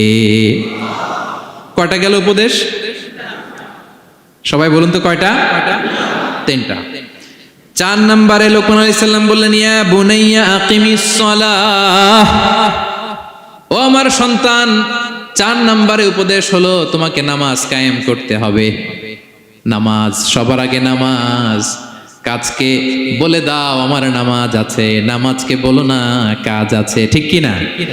সালাত কায়েম করো, সালাতে কায়েম করো, হবে জান্নাতি তুমি, হবে জান্নাতি তুমি, দিবে কাল হাসরে শীতল ছায়া আরশে আজিম, রব্বিয়াল আলা রব্বিয়াল আযীম, রব্বিয়াল আলা রব্বিয়াল আযীম। সুবহানাল্লাহ পড়েন। 4 নম্বরে আকিমিস সালাহ, ও আমার কলিজার টুকরা সন্তান, নামাজ কায়েম করো। নামাজ কিয়ামতের ময়দানে সর্বপ্রথম যে জিনিসটার হিসেব আল্লাহ চাইবেন ওটা কি? সবাই বলেন একসাথে, সেটা কি? বিশ্বনবী ইন্তেকালের আগে বললেন, আস-সালাত আস-সালাত ওয়া মা মালাকাত আইমানুকুম, ও আমার উম্মতেরা নামাজ। বিশ্বনবীর রূহ বের হয়ে যাবে, মালাকুল মাউত চলে আসলো, এখনই রূহ মুবারক কবজ করে নিয়ে যাবে। অন্তিম মুহূর্তে গোটা উম্মার জন্য বিশ্বনবী যেই মেসেজটা ড্রপ দিয়ে গেলেন সেটার নাম হলো নামাজ। সালাত আস-সালাত, উম্মতেরা নামাজ নষ্ট করো না, নামাজ নষ্ট করো না। আউয়ালু মা ইউহাসাবু বিহিল আবদু ইয়াউমাল কিয়ামাতি আস-সালাহ। কিয়ামতের ময়দানে সর্বপ্রথম আল্লাহ যে জিনিসটার হিসাব চাইবেন সেটা কি? ফা ইন সালুহাত সালুহা সাইরু আমালি, এটা যদি ঠিক হয়ে যায় পুরো আমলনামা ঠিক হয়ে যাবে। ওয়া ইন ফাসাদাত ফাসাদা সাইরু আমালি। নামাজের হিসাব দিতে যেয়ে যদি আপনার গন্ডগোল লেগে যায়, আপনার পুরো আমলনামাটারে গন্ডগোল করে দিবে কে? এজন্য সবার আগে সালাত। ছেলেকে বোঝাবেন, বাবা নামাজ কায়েম করো, তার মানে একা একা পড়ো না, জামাতে পড়ো। নামাজ পড়া আর কায়েম করায় পার্থক্য আছে। একা একা পড়া যায়, কিন্তু একা একা কায়েম করা যায়? বলেন। তার মানে বাবা একা একা নামাজ পড়ো না, জামাতে পড়ো। বিকেল বেলায় তোমার বন্ধুকে নিয়ে খেলার মাঠে যখন ক্রিকেট খেলতে খেলতে মাগরিবের সময় হয়ে যায়, একা একাই মসজিদে যাবা না, তোমার বন্ধুরেও নিয়ে যাবা। একা একা জান্নাতে গেলে মজা আছে? সবাই মিলে একসাথে গেলে কেমন হয়? হ্যাঁ, সবাই মিলে একসাথে জান্নাতে যাওয়া লাগবে না? তার মানে ছেলেরে বোঝালেন, বাবা একা একা নয়, সবাইকে নিয়ে নামাজ পড়ো বাপ, জামাতে পড়ো বাপ। গোটা সমাজটারে মুসল্লি সমাজ বানাবা, এটার নাম হচ্ছে ইকামাতুস সালাহ। ছেলেকে বললেন আকিমিস সালাহ, ও আমার কলিজার টুকরা বাজান নামাজ কায়েম করো। বিষ্ণু ঈসা ইসলাম বললেন মুরু সুবিয়ানাকুম বিসসালাতি ওয়া হুম আবনাউ সাবউ সিনিন, তোমাদের ছেলে মেয়েদের বয়স যখন 7 হয় তখন থেকে নামাজের আদেশ করো। ওয়াদরিবুহুম আলাইহা, আর তাদেরকে শাসন করো। ওয়াদরিবুর অনেক অর্থ হতে পারে, শাসন করো, একটু রূঢ় আচরণ করো, প্রয়োজনে মৃদু প্রহার করো। যখন তাদের বয়স হয়ে যায় 10, বয়স হয়ে যায় 10 কিংবা তার উপরে, আমাদের ছেলে মেয়ে আছে বয়স, দেখি কয়জন আছে দিকে 10 বছরের, দেখছেন? কঠোর হইতে হবে আপনাদের, যদি নামাজ না পড়ে হাত নামান। 7 পর্যন্ত নিয়ে যাবেন সাথে করে। বয়স যখন 7 হয়, বারবার যখন সালাতের কথা বলবেন সাথে করে নিয়ে দাঁড়াবেন। জুমার দিন মসজিদে নিয়ে যাবেন, মাঝে মাঝে নামাজে নিয়ে যাবেন। 7, 8, 9 এই 3 বছরের ট্রেনিং এ 10 বছর তো এমনি পাক্কা নামাজে হয়ে যাবে, ঠিক কি না? নাকি বলবেন হুজুর আমি তো পড়ি না, আমারই তো খবর নাই। হ্যাঁ, ছেলেরা যে বলবো বাবা নামাজ কায়েম কর, এর আগে কিন্তু নিজের মুসল্লি হইতে হবে। এটা বুঝতে পারতেছেন তো? হ্যাঁ, ছেলেকে বলতে হইলে আগে নিজের মুসল্লি হইতে হবে। নামাজের ব্যাপারে নো কনসিডারেশন, কোনো ছাড় নাই। সালাত আপনাকে পড়তেই হবে যে কোনো পরিস্থিতিতে। এজন্য 7 বছর বয়স থেকে বিশ্বনবী ওয়ার্নিং দিতে বলেছেন। 10 বছর বয়স হলে প্রয়োজনে রূঢ় আচরণ করো, শাসন করো, প্রয়োজনে মৃদু প্রহার করো। খবরদার, খবরদার। একসাথে মাঝে মাঝে নিজেরাও ঘরে পড়বেন। মসজিদে তো যাবেনই, বাইরে বৃষ্টি, যেতে পারছেন না, নিজেই ইমাম হয়ে দাঁড়ায় যান। আপনার ছেলে 2 জন আপনার পিছনে দাঁড়াবে, আপনার স্ত্রী আর মেয়েরা তার পরের কাতারে দাঁড়াবে। হ্যাঁ, নারী পুরুষ একই কাতারে দাঁড়াতে পারে না। অথবা আপনার ছেলেটার ইমাম বানায় দেন, ও নামাজ পড়াইতেছে, আপনারা পড়তেছেন, ভালো লাগবে না? A family that prays together stays together, ইংরেজিতে একটা কথা বলে, a family that prays together stays together. যে ফ্যামিলি একসাথে নামাজ পড়ে, এই ফ্যামিলি একসাথে টিকে থাকে শান্তিতে অনেক দিন, ঠিক কিনা? এজন্য ঘরে মাঝে মাঝে জামাতে নামাজ পড়বেন, ঘরটারে বরকত দিয়ে পূর্ণ করে দিবে কে? এজন্য সাইয়েদনা লোকমান বললেন আকিমিস সালাহ, আমার কলিজার টুকরা সন্তান নামাজ নষ্ট করো না, নামাজ নষ্ট করো না। অনেক ফ্যামিলি আছে, অনেক ফ্যামিলি নিজেও নামাজি, ছেলে মেয়েদেরকেও নামাজের কথা বলে, পড়ায়। জোহর পড়তে দেয়, আসর পড়তে দেয়, মাগরিব পড়তে দেয়, এশা পড়তে দেয়, ফজর পড়তে দেয় না। ফজর নিয়ে টেনশন নাই, কেন? বলতেছে ঘুমায় হুজুর। কি করে? আমার কলিজার টুকরা সন্তান ঘুমায় হুজুর, কাঁচা ঘুম কেমনে ভাঙাই? আচ্ছা, ফজরের সময় যদি আপনাদের কন্ডোমিনিয়ামে আগুন লাগে কি করবেন? ফজরের সময় লাগছে আগুন, আর একটু ঘুমাক, কাঁচা ঘুম। হ্যাঁ, বলবেন বলবেন, কথা বুঝে নাই বোধহয়। যে বাবা মারা মনে করে সকালে কিভাবে ডাকি, করতে চায় না হুজুর, কাঁচা ঘুম, কষ্ট হয়ে যায়। ফজরের সময় যদি আগুন লেগে যায় আপনার ঘরে কি করবেন? আরেকটু ঘুমাক, কাঁচা ঘুম। দুনিয়ার আগুন থেকে নিজের সন্তানকে বাঁচানোর জন্য যেমনি ডেকে ওঠান, দুনিয়ার আগুন থেকে রক্ষা করার জন্য যেমনি ডাকেন, উঠায় নিয়ে আসেন, জাহান্নামের কঠিন আগুন থেকে বাঁচানোর জন্য ফজরের সময়ও ডাকার দরকার আছে না নাই? দুনিয়ার আগুনের চেয়ে কমপক্ষে 70 গুণ বেশি তেজওয়ালা। হ্যাঁ, বিষ্ণু বলেন নারুকুম তুকিদুন, যে আগুন দিয়ে কিচেনে রান্না করো, জাহান্নামের আগুন কিন্তু এই আগুন নয়। জাহান্নামের আগুন দুনিয়ার আগুনের চাইতে কমপক্ষে 70 গুণ বেশি তেজওয়ালা। তাহলে ফজরের সময় ডাকবেন তো ছেলে মেয়েকে? হ্যাঁ, নিজেও পড়বেন, ছেলে মেয়েদেরকেও ডাকবেন। আকিমিস সালাহ। 4 নম্বরে বললেন বাবা নামাজ কায়েম করো, নামাজ ছেড়ে দিও না। 5 নম্বরে বললেন ওয়ামুর বিল মারুফ, ভালো কাজের আদেশ করো। 6 নম্বরে বললেন ওয়ানহা আনিল মুনকার, খারাপ কাজ থেকে নিষেধ করো। দেখেন কি বাবা ছিল সাইয়েদনা লোকমান। ছেলেরা বললেন, নামাজ পড়ার পরে বললেন ওয়ামুর বিল মারুফ, ভালো কাজের আদেশ করবা, ভালো কাজের আদেশ করো। ওয়ানহা আনিল মুনকার, মন্দ কাজ থেকে নিষেধ করো। আমরা অনেকে নিজেরাই ভালো করি, নিজেরাই ভালো কাজ করি, অন্যদেরকে বলি না, এরকম আছে না নাই? সমাজে পাপ হলে, অন্যায় হলে আমরা কথা বলতে চাই না, এরকম আছে না নাই? নিজেই নামাজ পড়বে চোখ বন্ধ করে তাসবিহ পড়তে থাকে, কিন্তু মুসলিম উম্মার উপর কারবালা হয়ে যাচ্ছে তার কোনো টেন নাই। এরকম আছে না নাই? গোটা বিশ্বে মুসলমানদের উপর দিয়ে কি যাচ্ছে, সমাজে কি চলছে তার কোনো আন্দাজ নাই, খোঁজ খবর নাই, শুধু নিজেই জিকির করে। এরকম আছে না নাই? না, আযাব আসলে, গজব আসলে শুধু ওই কাফের মুশরিকদেরই মারে না, মুমিনদেরও মারে, ঠিক কি না? আল্লাহ বলে ওই আযাবকে ভয় করো, ওয়াত্তাকু ফিতনাতাল লা তুসিবান্নাল্লাযীনা যালামু মিনকুম খাসসা। ওই আযাবকে ভয় করো, ওই শাস্তিকে ভয় করো, যে শাস্তি যখন আমি পাঠাই ওই শাস্তি দিয়ে শুধু জালেমদেরকে মারি না, আলেমদেরকেও মারি, ঠিক কি না? কারণ তুমি আলেম হয়ে বসেছিলা কেন? তুমি সমাজকে বাঁচাও নাই কেন? শুধরে দাও নাই কেন? শুদ্ধাচারের অভিযানে তুমি নামো নাই কেন? ঠিক কি না? তুমি একা একা জিকির করে তোমার আল্লাহর ওলি হইতে বলছে কে? গোটা সমাজকে তোমার বাঁচাতে হবে। একটা জাহাজ 2 তলা, আপনি আছেন 2য় তলায়, নিচ তলায় একদল লোক জাহাজের তলা ছিদ্র করতেছে। জাহাজের তলায় ছিদ্র করলে কি ঢুকে? তা আপনি যদি বলেন ওরা নিচে আছে ছিদ্র করতেছে, ওরা করুক, আমি থামাবো কেন? আমার তো দোষ নাই,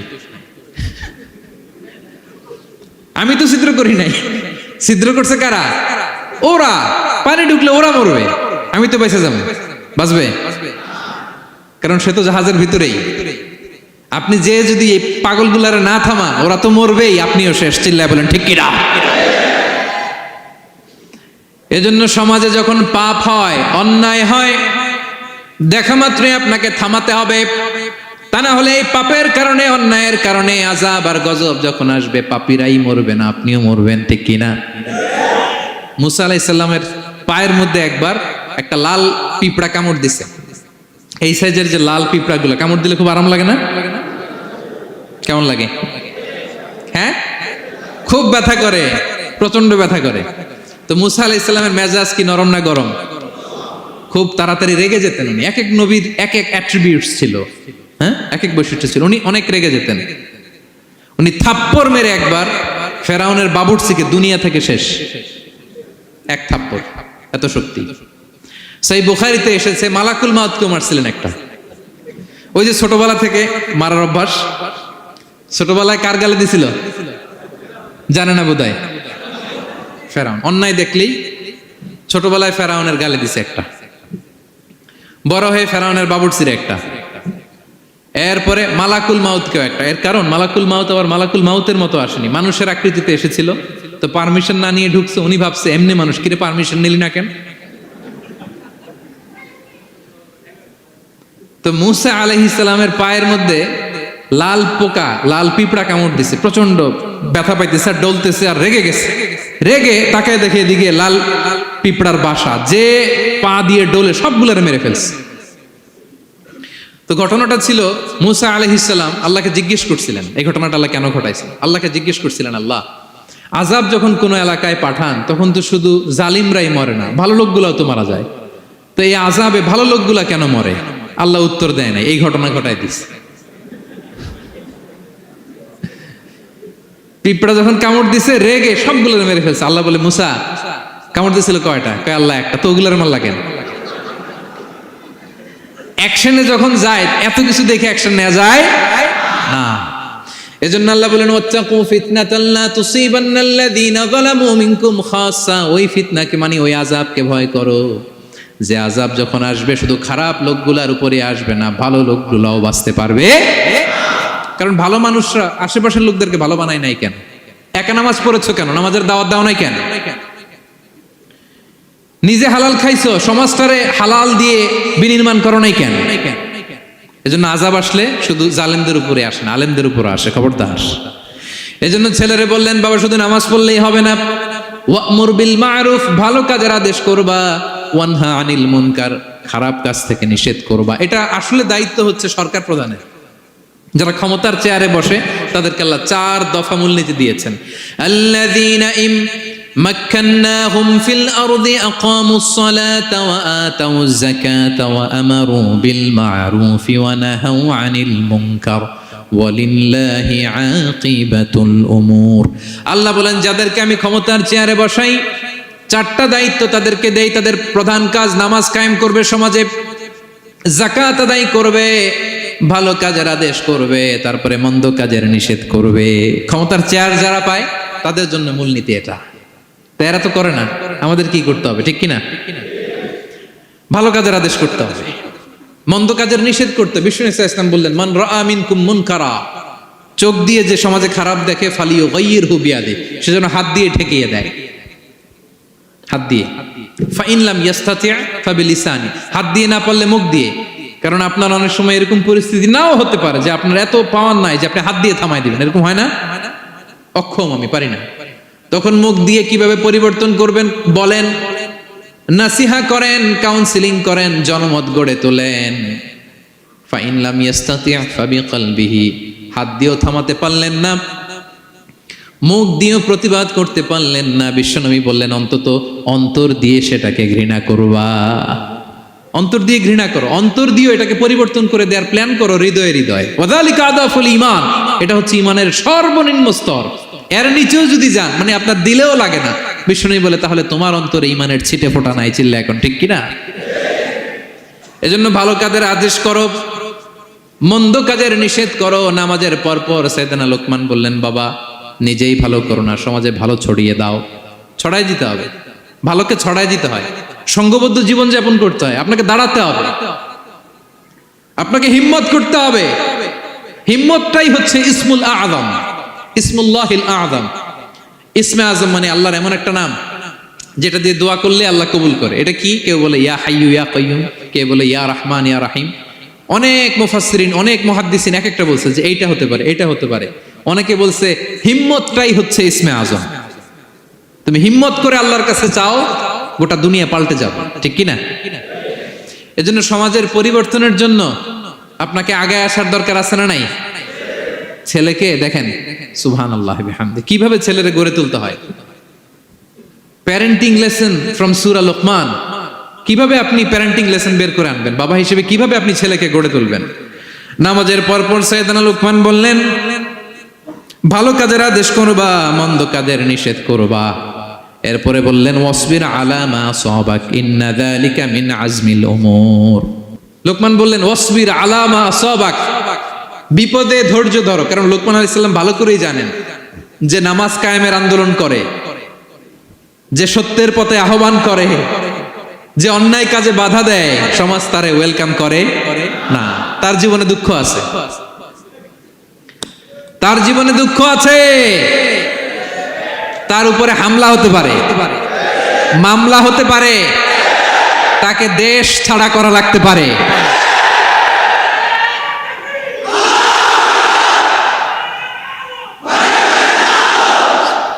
ওয়াসবির আলা মা আসাবাক, বাবা খুব ভালো করেই জানে বিপদ নেমে আসতে পারে।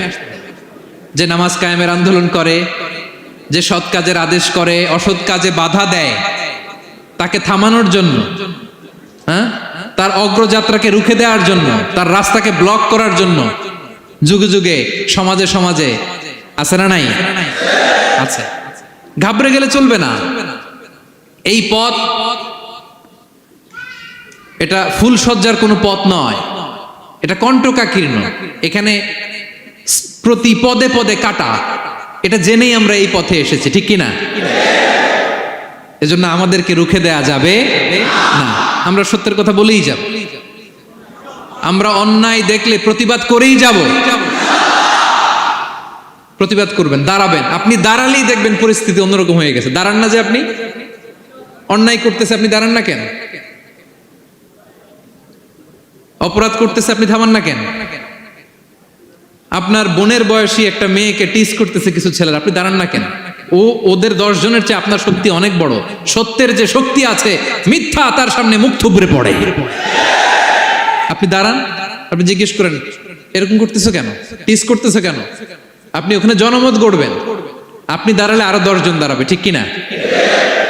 দাঁড়াতে আপনাকে হবে, সাহস করে দাঁড়াতে হবে।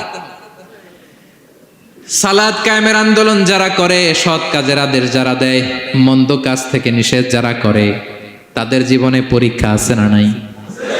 এজন্য সাইয়েদনা লোকমান বললেন, বাবা যেই নসিহত তোমাকে দিচ্ছি এটা পালন করলে বিপদ আসবে, কিন্তু ঘাবড়ে যেও না, আতঙ্কিত হয়েও না। ওয়াসবির আলা মা আসাবাক, বিপদে ধৈর্য ধরো, ধৈর্য ধারণ করতে হবে। সবর, সবর নিয়ে কোথায় যেন আলোচনা করেছিলাম যে সবর এটা এমন একটা গাছ যে গাছের চারদিকে থাকে কাঁটা কিন্তু ফলটা বড় মিষ্টি। সবর বাংলা জানেন তো কি? ধৈর্য। ধৈর্য এমন একটা গাছ যে গাছের চারিদিকে কাঁটা কিন্তু ফলটা মিষ্টি, সুস্বাদু। এই সুস্বাদু ফল খেতে হলে এই কাঁটাগুলো সহ্য করতে হবে। ধৈর্য। ছোট্ট ছেলে মেয়েদেরকে ননির পুতুল করে গড়ে তুলবেন না, খবরদার। ওদেরকে কষ্ট সহিষ্ণু করে গড়ে তুলবেন। আপনি থাকতেই কষ্ট করা শেখান, তার জীবনটা স্মুথ হবে, তার ক্যারিয়ারটা ব্রাইট হবে, তার ভবিষ্যৎটা সুন্দর হবে। ছেলেমেয়েরা কিছু চাইলেই সাথে সাথে দিবেন না। অনেক বাবা মা আছে এত আদর করে, এত বেশি আহ্লাদ করে, যা চায় তাই দেয়, পরে হিতে বিপরীত হয়, ঠিক কিনা? ছেলে মেয়েকে অভাব শেখান, ছেলে মেয়েকে কষ্ট শেখান, ওদেরকে সংগ্রাম শেখান, প্রতিকূল পরিবেশে কি করে টিকে থাকতে হয় এটার সবক শেখান। সেদিন লোকমান তাই করলেন, ছেলেরা সবর শিখাইলেন যে বাবা ধৈর্য ধারণ করো, আতঙ্কিত হবা না। জীবন এটা সহজ নয়, জীবন চলার পথ সহজ নয়, এটাকে সহজ করে নিতে হয়। কখনো সবর করে, কখনো ক্ষমা করে, কখনো অন্যকে ইগনোর করে, কখনো দোয়া করে, কখনো আল্লাহর উপর তাওয়াক্কুল করে, ঠিক কিনা? ছেলে মেয়েকে আদর করে বোঝাবেন, বাবা এখন তুমি বাবার হোটেলে খাও, মায়ের হোটেলে ঘুমাও। সারা জীবন এমন চলবে না, দুনিয়াটা বড্ড কঠিন, এখানে কেউ কাউরে জায়গা করে দেয় না, নিজের জায়গা নিজেরই করে নিতে হয়, ঠিক কিনা? ছোটবেলা থেকেই তাকে দৃঢ় মনোবলের করে তুলতে হবে যে বাবা দুনিয়াটা এত সহজ নয়, এটা সহজ করে নিতে হয়। This is the life hacks. এই লাইফ হ্যাক গুলো আপনি শেখাবেন, লাইফ লেসন গুলো শেখাবেন। ধৈর্য ধরো, সৎ কাজের আদেশ দাও, মন্দ কাজের নিষেধ করো। এগুলো করতে গেলে একটু বাধা বিপত্তি আসবে, কিন্তু শেষ হাসিটা তুমিই হাসবে, ঠিক কিনা? বিজয় তোমারই হবে। কি বলেন? সময়ই কথা বলে, সময়ই কথা বলে। বিপদে ধৈর্য ধরো। বিশ্বনবী আল্লাহ বললেন ওয়াসবির আলা মা ইয়াকুলুনা ওয়াহজুরহুম হাজরান জামিলা। নবী হে, বিপদে ধৈর্য হারা হবেন না। ভালো সময় সামনে আসছে, মক্কায় আপনারে কষ্ট দেয়, গণক বলে, জাদুকর বলে, পাগল বলে, মদিনাতে বিজয় আপনারই হবে, ঠিক কিনা? ছেলে মেয়ে যেন আশাবাদী হয়ে গড়ে ওঠে, হোপফুল, আতঙ্কিত যেন না হয়। কষ্ট শিখান, ধৈর্য শিখান। আচ্ছা গেল। এরপর তিনি বললেন ওয়ালা তুসাইর খাদ্দাকা লিন্নাস। ও আমার কলিজার টুকরা সন্তান, ওয়ালা তুসাইর খাদ্দাকা লিন্নাস, অহংকার করে মানুষ থেকে মুখ ফিরিয়ে নিও না। ছেলেরে এবার সোশ্যাল বানানোর চেষ্টা করতেছেন, হ্যাঁ? ওয়ালা তুসাইর খাদ্দাকা লিন্নাস। দেখেন একটার পর একটা, প্রথমে স্রষ্টারে চিনাইলেন, তাই না? এরপরে স্রষ্টার ক্ষমতা সম্পর্কে শিখাইলেন, এরপরে আধ্যাত্মিকতা শিখাইলেন, এরপরে ইবাদত কি সেটা জানালেন, এরপরে তিনি সোশ্যাল এঙ্গেজমেন্ট কিভাবে করবেন, সোশ্যাল রিফর্ম কিভাবে করবেন শিখালেন। এবার মানুষের সাথে কিভাবে মিশতে হয় সেটা শিখাচ্ছেন। মানে পিপল ওরিয়েন্টেড হও। ওয়ালা তুসাইর খাদ্দাকা লিন্নাস, অহংকার করে মানুষের থেকে মুখ ফিরিয়ে নিও না, মুখ ছিটকাবে না। মানুষকে সম্মান করো, মানুষের সাথে মেশো, বি পিপল ওরিয়েন্টেড। আমাদের অনেক ছেলে মেয়েরা মানুষের সাথে মিশতে পারে না। দোষ কার? বাবা মায়ের, শেখায় না। একটা সময় আমাদের মনে আছে, ছোটবেলায় মেহমান আসলে আমরা এত খুশি হইতাম, কি বলেন? মেহমানের কাছে যাইতাম, সূরা শোনাইতাম, কবিতা শোনাতাম, এটা খেলতাম, ওইটা করতাম, যাওয়ার সময় আমাদেরকে টাকা দিয়ে যেত, হায় রে খুশি। এখন দেখবেন টেনে হিসেবে মেহমানের সামনে আনা যায় না। এরকম আছে না নাই? অনেক ফ্যামিলিতে এরকম আছে যে তারা সারাদিন ডিভাইস নিয়ে, এই ডিভাইস আসক্তি এত মারাত্মক পর্যায়ে পৌঁছেছে যে তারা মানুষের সাথে মিশতে পারে না। এই পাবলিক ওরিয়েন্টেশনটা অনেকের নাই, পিপল ওরিয়েন্টেশন নাই। অনেক ছোট বাচ্চা, মেহমান আসছে, তুমি একটু আসো, সালাম দাও, বসো, আসতে চায় না, বসতে চায় না, কারণ ওরা শিখানো হয় না। সারাদিন দিয়ে রাখছে কি হাতে? মোবাইল। এই জন্য ছোটবেলা থেকে আমরা যেন সামাজিক বানাই, বাচ্চাকে যেন শেখাই, বাবা মুরব্বীকে দেখলে সালাম দিতে হবে, কি করতে হবে, ওরা শিখাবেন। অনেক সময় ছোট বাচ্চারা না বুঝে দারোয়ানের সাথে খারাপ আচরণ করে, ঘরের কাজের বুয়ার সাথে খারাপ আচরণ করে, ড্রাইভারকে বকা দেয়, আছে না নাই? ওর ভদ্রতা, ডিসেন্ট ম্যানার আপনি শিখান নাই তো, শিখবে কোত্থেকে? এই জন্য শুরুতেই বললাম যে গরুর পেট থেকে বেরোলে গরু হয়, কিন্তু মানুষের পেট থেকে বেরোলেই ওটা মানুষ হয় না, ওটারে মানুষ বানাতে হয় দিনের পর দিন, মাসের পর মাস, টিউনিং করে, পলিশিং করে, গাইড করে করে মানুষের মতো মানুষ বানাতে হয়। তাহলে ছেলেনে বললেন ওয়ালা তুসাইর খাদ্দাকা লিন্নাস, তোমার চেহারাকে মানুষ থেকে ফিরিয়ে নিও না, গণমুখী হও, মানুষের সাথে মেশো। ছেলে মেয়েদেরকে এটা বলবেন, শহরে থাকলে মাঝে মাঝে গ্রামে নিয়ে যাবেন, কাদার মধ্যে ছেড়ে দিবেন, হাট বেটা, হ্যাঁ, কাদায় ছেড়ে দিবেন, পুকুরে ছেড়ে দিবেন, দৌড়াদৌড়ি করতে করতে তারপরে তারা শিখবে, দেখবে। মাছ, জ্যান্ত মাছ দেখে নাই আমাদের অনেক ছেলে মেয়ের, আছে না নাই? ওরা ভাবে মাছ বোধহয় ওই ইয়ের মধ্যেই পাওয়া যায়, শপিং মলেই পাওয়া যায়, ফ্রিজের মধ্যে থাকে, এরপরে এটা খাইতে হয়। জ্যান্ত মাছ দেখলে দেখবেন ভয় পেয়ে গেছে, কারণ শেকড়ের সাথে এদের কোনো সম্পর্ক নাই। এরা যেন গণমুখী হয়, শেকড়ের সাথে যেন এদের সম্পর্ক থাকে। হ্যাঁ, এটাই দেখেন, এই উপদেশটা কয় হাজার বছর আগের। মনে হচ্ছে যেন আজকের পরিস্থিতি দেখে দেখে লোকমান আলাইহিস সালাম ছেলেকে অ্যাডভাইস করতেছেন। সুবহানাল্লাহ বলবেন না? ওয়ালা তুসাইর খাদ্দাকা লিন্নাস, মানুষ থেকে মুখ ফিরিয়ে নিও না, ছেলে মেয়েদের শেখান। মানুষ দেখলে ভয় পেও না, মানুষের কাছে যাও, মানুষের দুঃখ দুর্দশা দূর করার চেষ্টা করো, গণমুখী হও, মানুষকে দেখলে সালাম দাও, মুচকি হাসি দাও, হাত বাড়িয়ে মুসাফা করো, তাহলেই না মানুষের সাথে তুমি মিশবে, শিখবে, জানবে, ঠিক কিনা? এরপরে বললেন ওয়ালা তামশি ফিল আরদি মারাহা, আমার কলিজার টুকরা সন্তান, অহংকার করে রাস্তা দিয়ে হেঁটো না, কারণ ইন্নাল্লাহা লা ইউহিব্বু কুল্লা মুখতালিন ফাখুর, আল্লাহ অহংকারীকে পছন্দ করেন না। এবার বডি ল্যাঙ্গুয়েজ শিখাচ্ছেন ছেলেকে, কিভাবে হাঁটবে।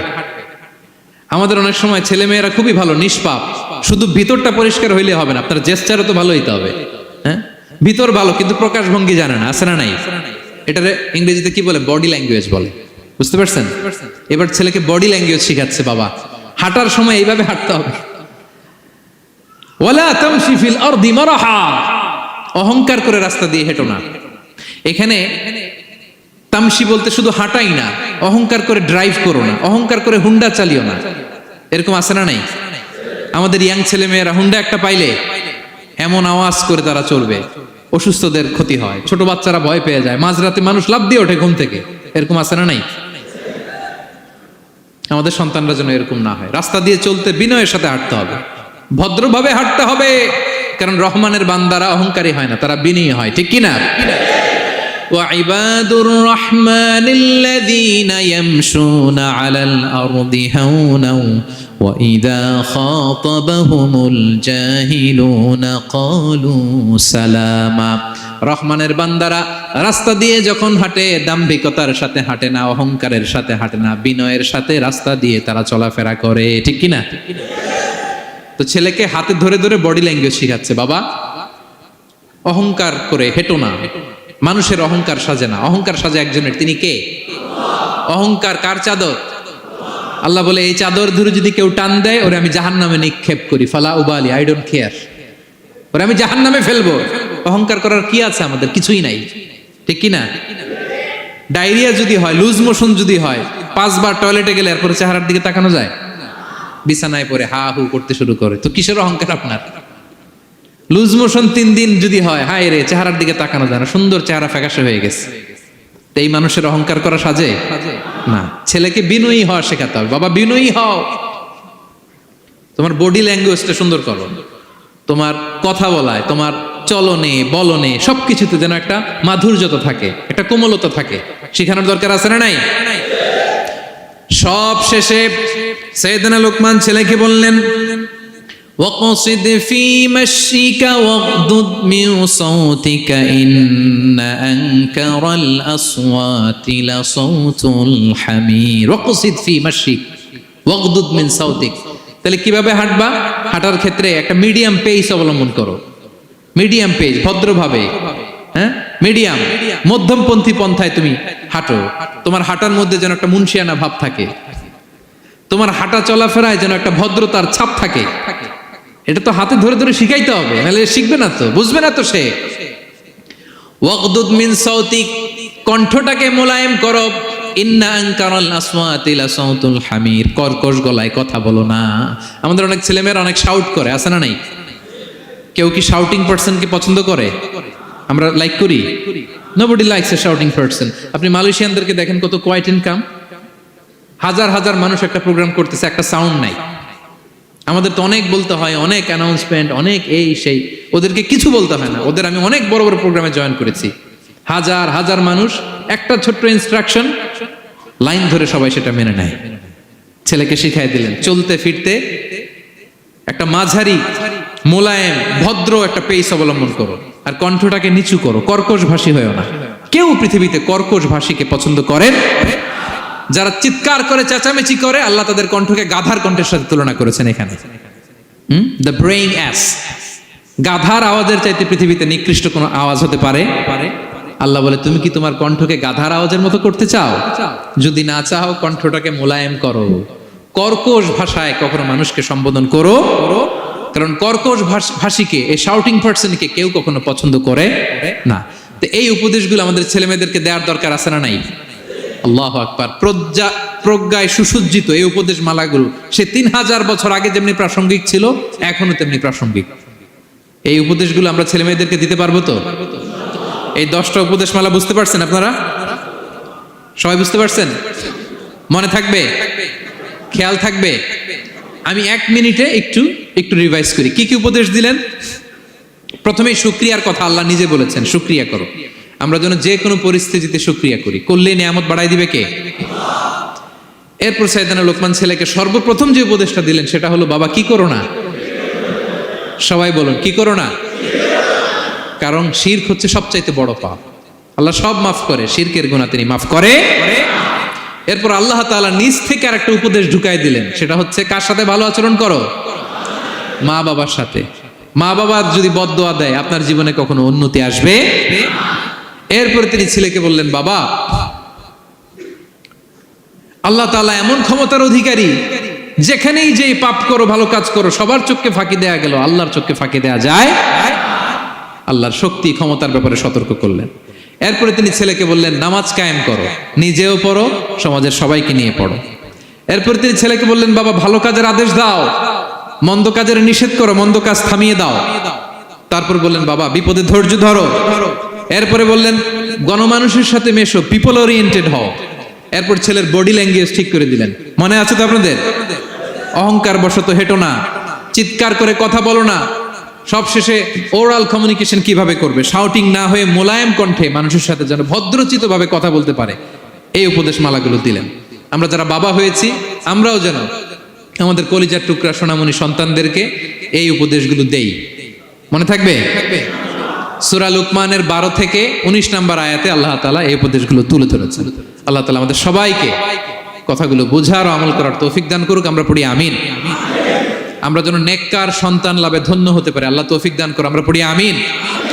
আমরাও যেন সাইয়েদনা লোকমানের মতো এই উপদেশ মালাগুলো আমাদের ছেলে মেয়েদেরকে দিতে পারি, আল্লাহ তুমি তৌফিক দান করো। আমরা পড়ি আমিন। হাযা মা ইনদি ওয়াল ইলমু ইনদাল্লাহ আলাইহি তাওয়াক্কালতু ওয়া ইলাইহি উনীব। আসসালামু আলাইকুম ওয়া রাহমাতুল্লাহি।